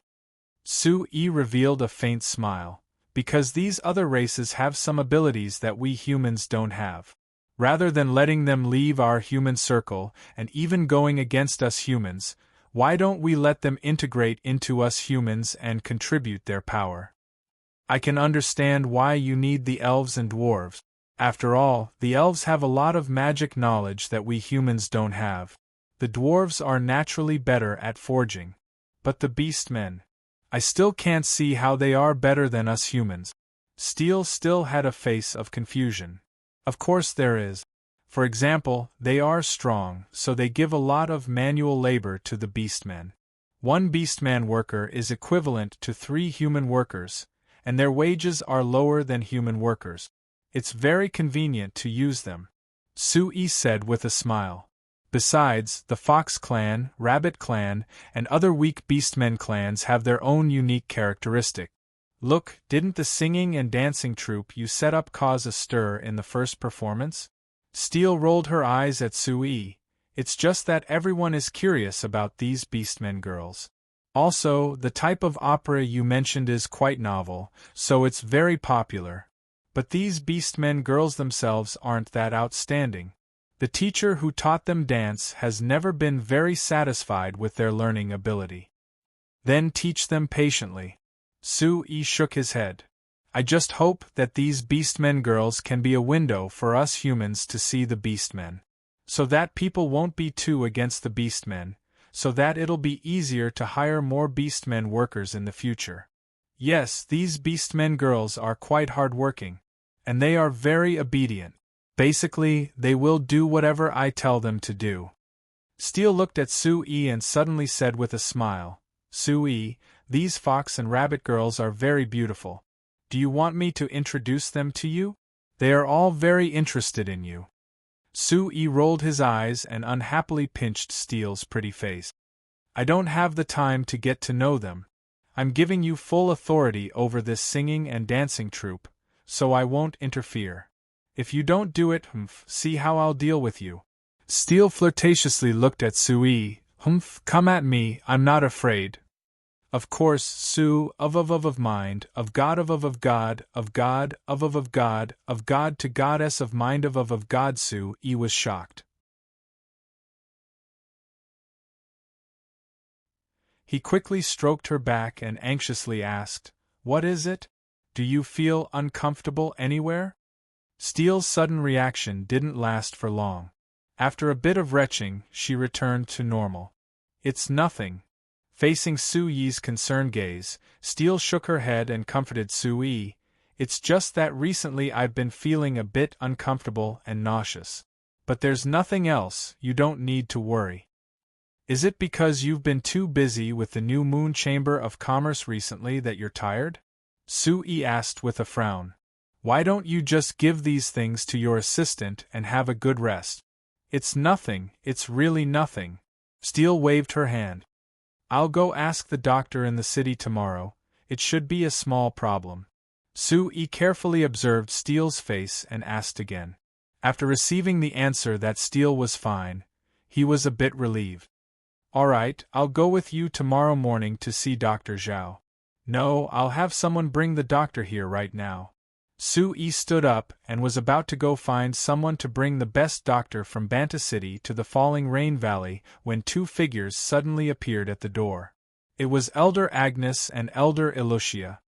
Chairman, where are you going? Agnes looked at Sui's anxious appearance in surprise as she asked this. Sui looked at Elder Elucia with a bit of surprise before casually replying, Steel is sick. I was about to have someone bring a doctor from Banta City to take a look at her. Steel is sick? I'll go take a look. Agnes didn't say anything else and charged into the room. Elder Elucia said with a faint smile, Chairman Su, if you don't mind, let me take a look at young Miss Steel. I've done some research on your human medicine before. Sui blinked in surprise. You've actually studied our human medicine? We elves have lived for too long, so we have to find some things to do. Elder Elucia explained. Although my level can't compare to your human doctors, I still have a bit of confidence. Sui had been in contact with Elder Elucia for a long time, so of course he knew that she wouldn't speak nonsense. Since she said she had confidence, it meant that her human medicine wasn't weak. After inviting Elder Elucia in, he found that Agnes kept asking Steel questions with a look of concern. Seeing this, Sue-yi couldn't help revealing a smile. Unknowingly, the relationship between Agnes and Steele had already become this harmonious. Elder Elucia came to Steele's side and had Steele reach out her hand. She opened her mouth and asked a few questions before her face suddenly filled with joy. She turned to look at Sue-yi and said with a look of pleasant surprise, "Chairman Sue, congratulations." "Congratulations?" Sue-yi was stunned. "What are you congratulating me for?" Elder Elucia looked at Steele with a smile before replying to Sue-yi, "Young Miss Steele isn't sick. If I'm not wrong, she should be pregnant. Having descendants is, of course, something worth congratulating." "Ah!" Sue-yi was stunned. Agnes on the side excitedly held Steele's hands. "Steele, this is great. You're actually pregnant. You're going to have a child. This is really great." Steele was also stunned at first, but she was a girl after all. When this happened on the first day, she had already guessed this and was mentally prepared, so she quickly reacted. Although she was also happy with her generous personality, she couldn't help blushing and feeling a bit shy. At this time, Sue-yi finally reacted. He looked at Steele in a daze for a while before looking at her belly. "Steele is pregnant? That means I'm going to have my own child soon?" Sue-yi's expression was still a bit stunned, as if he didn't dare accept this fact. He had spent more than 20 years on Earth. Because of his personality and experience, he had never even had a girlfriend. After transmigrating to this world, not only did he meet Steele and marry Steele, he was even going to have his own child. Sue-yi swallowed hard. He walked forward and squatted down. He reached out his trembling hand and touched Steele's belly.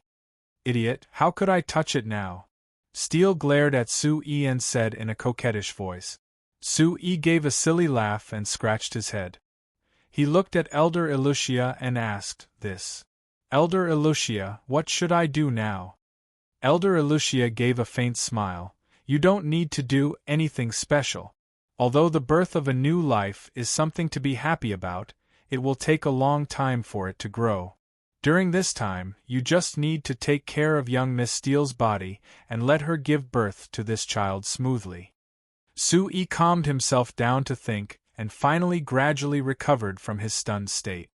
"All right, Steele, you don't have to worry about the new Moon Chamber of Commerce for now. Just rest at home." Sue-yi held Steele's hand and said seriously, "Right now, nothing is more important than this, do you understand?" Steele knitted her brows and shook her head. "No, I don't agree. Although I understand the meaning of having a child, I don't want to stay at home all day doing nothing. I still have to work, but I will try not to tire myself out." Sue-yi also deeply knitted his brows. "How can you do that? Pregnancy is the most dangerous time. If something happens—" "No, I don't want to become a useless person who does nothing." Steele firmly shook her head. "Although the new Moon Chamber of Commerce was established because of your suggestion, I have invested a lot of effort and feelings into it. I won't give it up. No one is telling you to give it up. I just hope that you can rest for a while. After this time, you can do whatever you want." Sue-yi patiently persuaded her. "But this is the most important time for the new Moon Chamber of Commerce. If I'm not here, then all my previous efforts will be wasted. It's not as exaggerated as you think. The new Moon Chamber of Commerce is the only company in the Lampari Kingdom that has the right to act as an agent. Even if you don't care, you just need to let your subordinates handle some procedures. It's not that complicated." "Sue-yi, are you questioning my work?" Steele suddenly said seriously. Sue-yi was stunned. Seeing Steele's expression, he immediately understood that Steele was serious this time.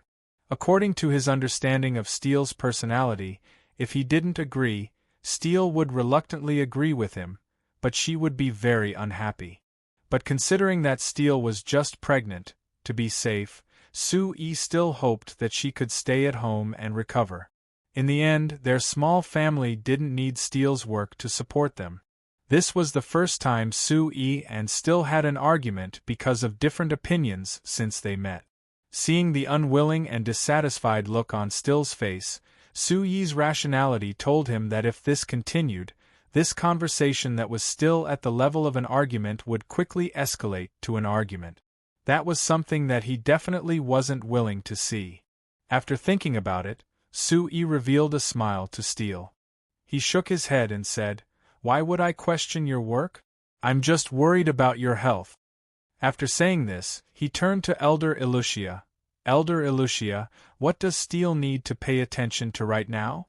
When Su-yi and Steele were arguing, Elder Elucia and Agnes naturally couldn't express their opinions. Now that Su-yi asked, Elder Elucia immediately revealed a smile. "Chairman Su, you're worrying too much. Although Miss Steele needs to take care of her body after being pregnant, the mother's body is not as weak as you think, so you don't need to worry too much. For Miss Steele, the most important thing right now is for her to be in a good mood. But, Miss Steele, the process of being pregnant is very complicated. At the same time, it is a very precious experience. Please take care of your body. Otherwise, if there is a problem, it will be the biggest regret of your life." With Elder Elucia in the middle, Su-yi and Steele calmed down at the same time. The two looked at each other and smiled at the same time. Still picked up Su-yi, who was squatting in front of her, and sat down beside her. Then she took his hand and placed it on her stomach as she said with a charming laugh, "Su-yi, the same rules?" Su-yi immediately nodded, "Okay, the old rules."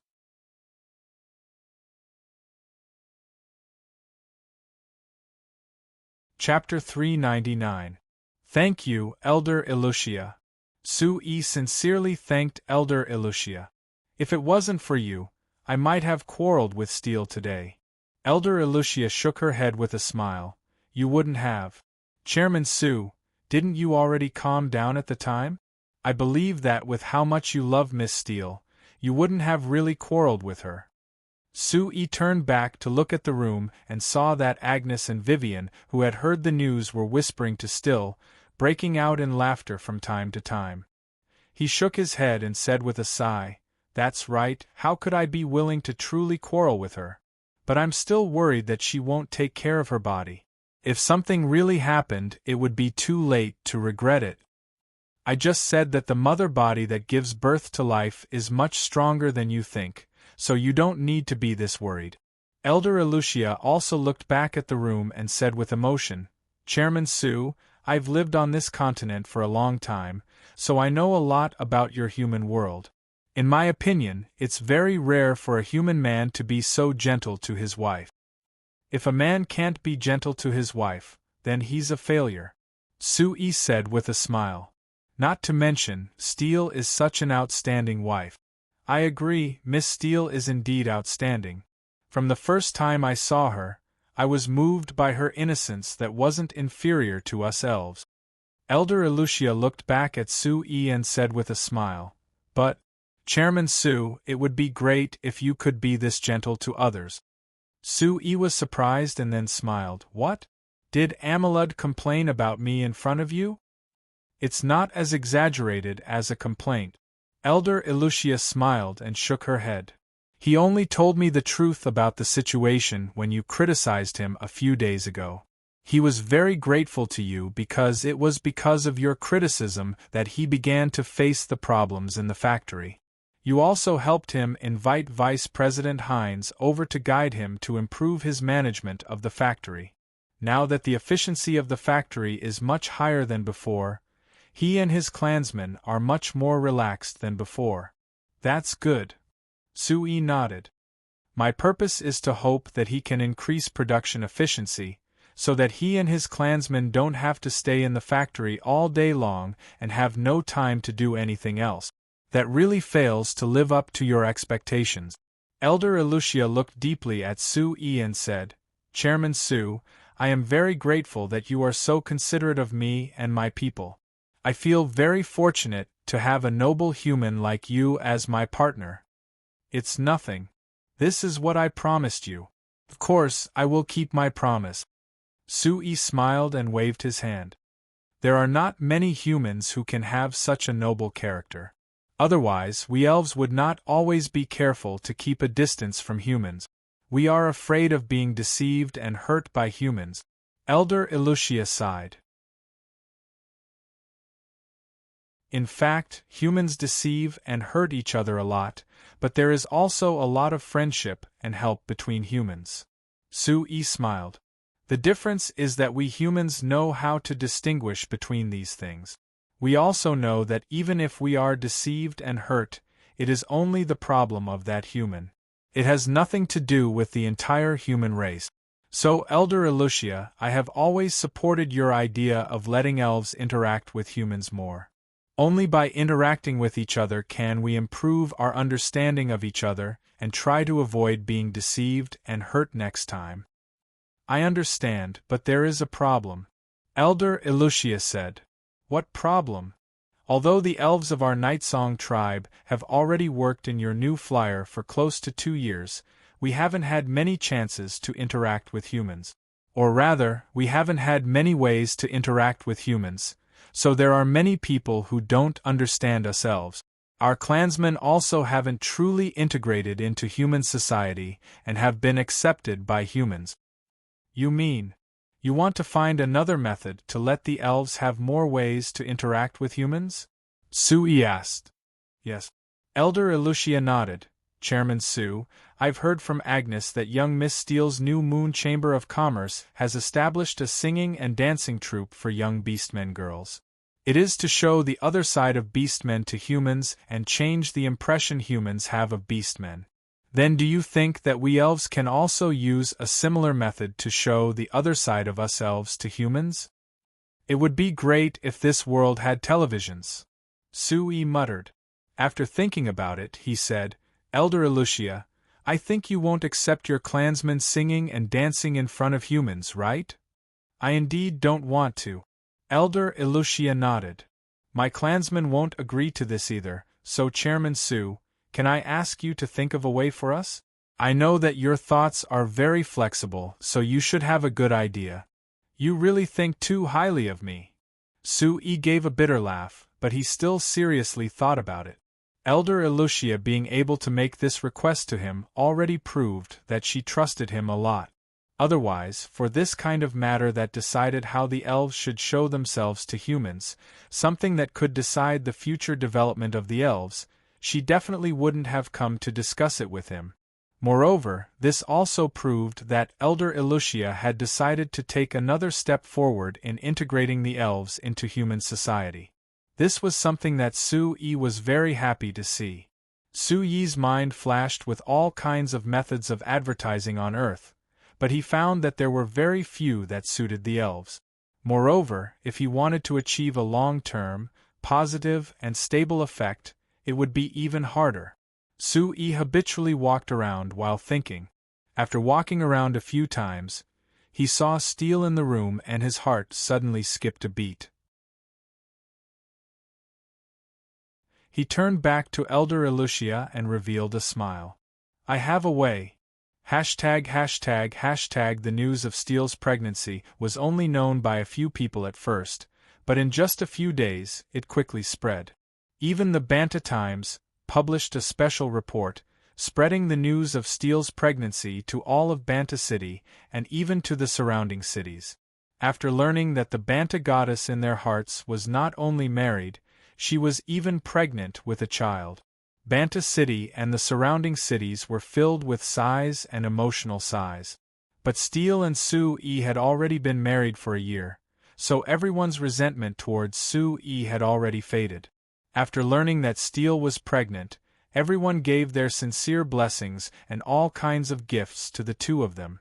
A few days after the news was published in the Banta Times, whether it was the Falling Star Manor or the new flyer headquarters in the Falling Rain Valley, they received all kinds of gifts from different people and places. Just the gifts received in the Starfall Manor alone were enough to fill up 2 large rooms. This didn't include the gifts that were too expensive and couldn't be placed in a room at all.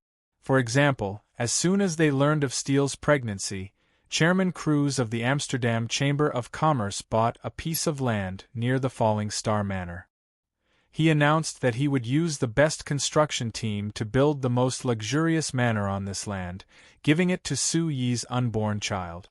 Just this piece of land, Chairman Cruz had spent 230,000 gold coins to buy it. If they built the manor according to his standards, it would cost at least 200,000 gold coins. Adding it all together, the value of this gift was close to 450,000 gold coins.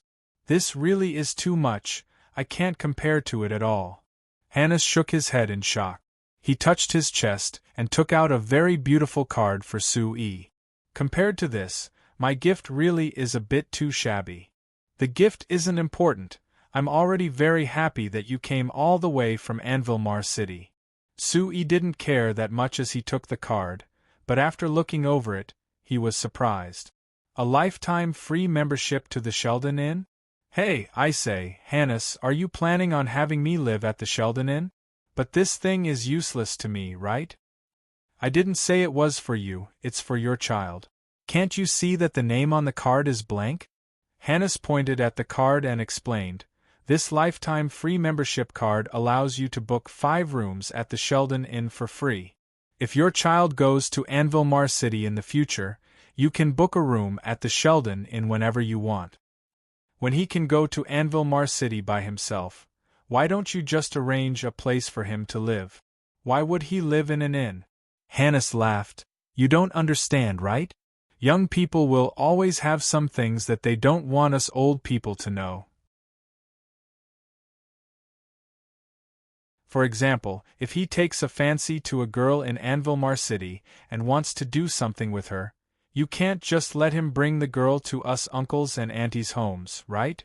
Su Yi unhappily glared at Hannes. Are you admitting that my son will be a playboy in the future? Moreover, the child might not be a boy, it might be a girl. I'm just preparing him in advance. As for whether it is a girl or not, I don't care. Hannes shrugged. Speaking of which, Su Yi, do you want the first child to be a boy or a girl? It doesn't matter. Comparatively speaking, I hope it's a girl because I like girls more. Su Yi said. But you don't seem to have any other relatives, right? If you don't have a son, won't you have no successor in the future? Su Yi couldn't help rolling his eyes. You nobles really. The first thing you think about is the successor. You're making it sound like you're not a noble. Hannes yelled. Hannes immediately shouted, Don't forget you're a viscount, a level higher than a baron like me. Hey, that's because you didn't work hard enough.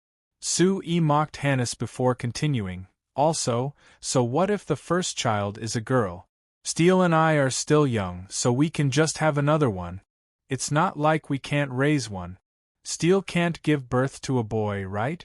Not to mention that even a girl can inherit the family. There are still some differences. Hannes shook his head. Look, His Highness Eric and Her Highness Seveny. Su Yi slightly knit his brows. Those conservative old men, are they opposing Her Highness Seveny because she's a girl? That's not it, it's mainly because of benefit. Hannes shook his head. But this is a very important reason for the conservatives to oppose Her Highness Seveny. Then what is His Majesty thinking? His Majesty the King. No one knows what he is thinking. Hannes' expression suddenly became very strange. His Majesty has made a very shocking decision recently. Su Yi, I guarantee that you will be shocked after hearing this. You're tuning in to the Phoenix Knights YouTube channel. Don't forget to subscribe and join us on this journey to catch the most captivating stories.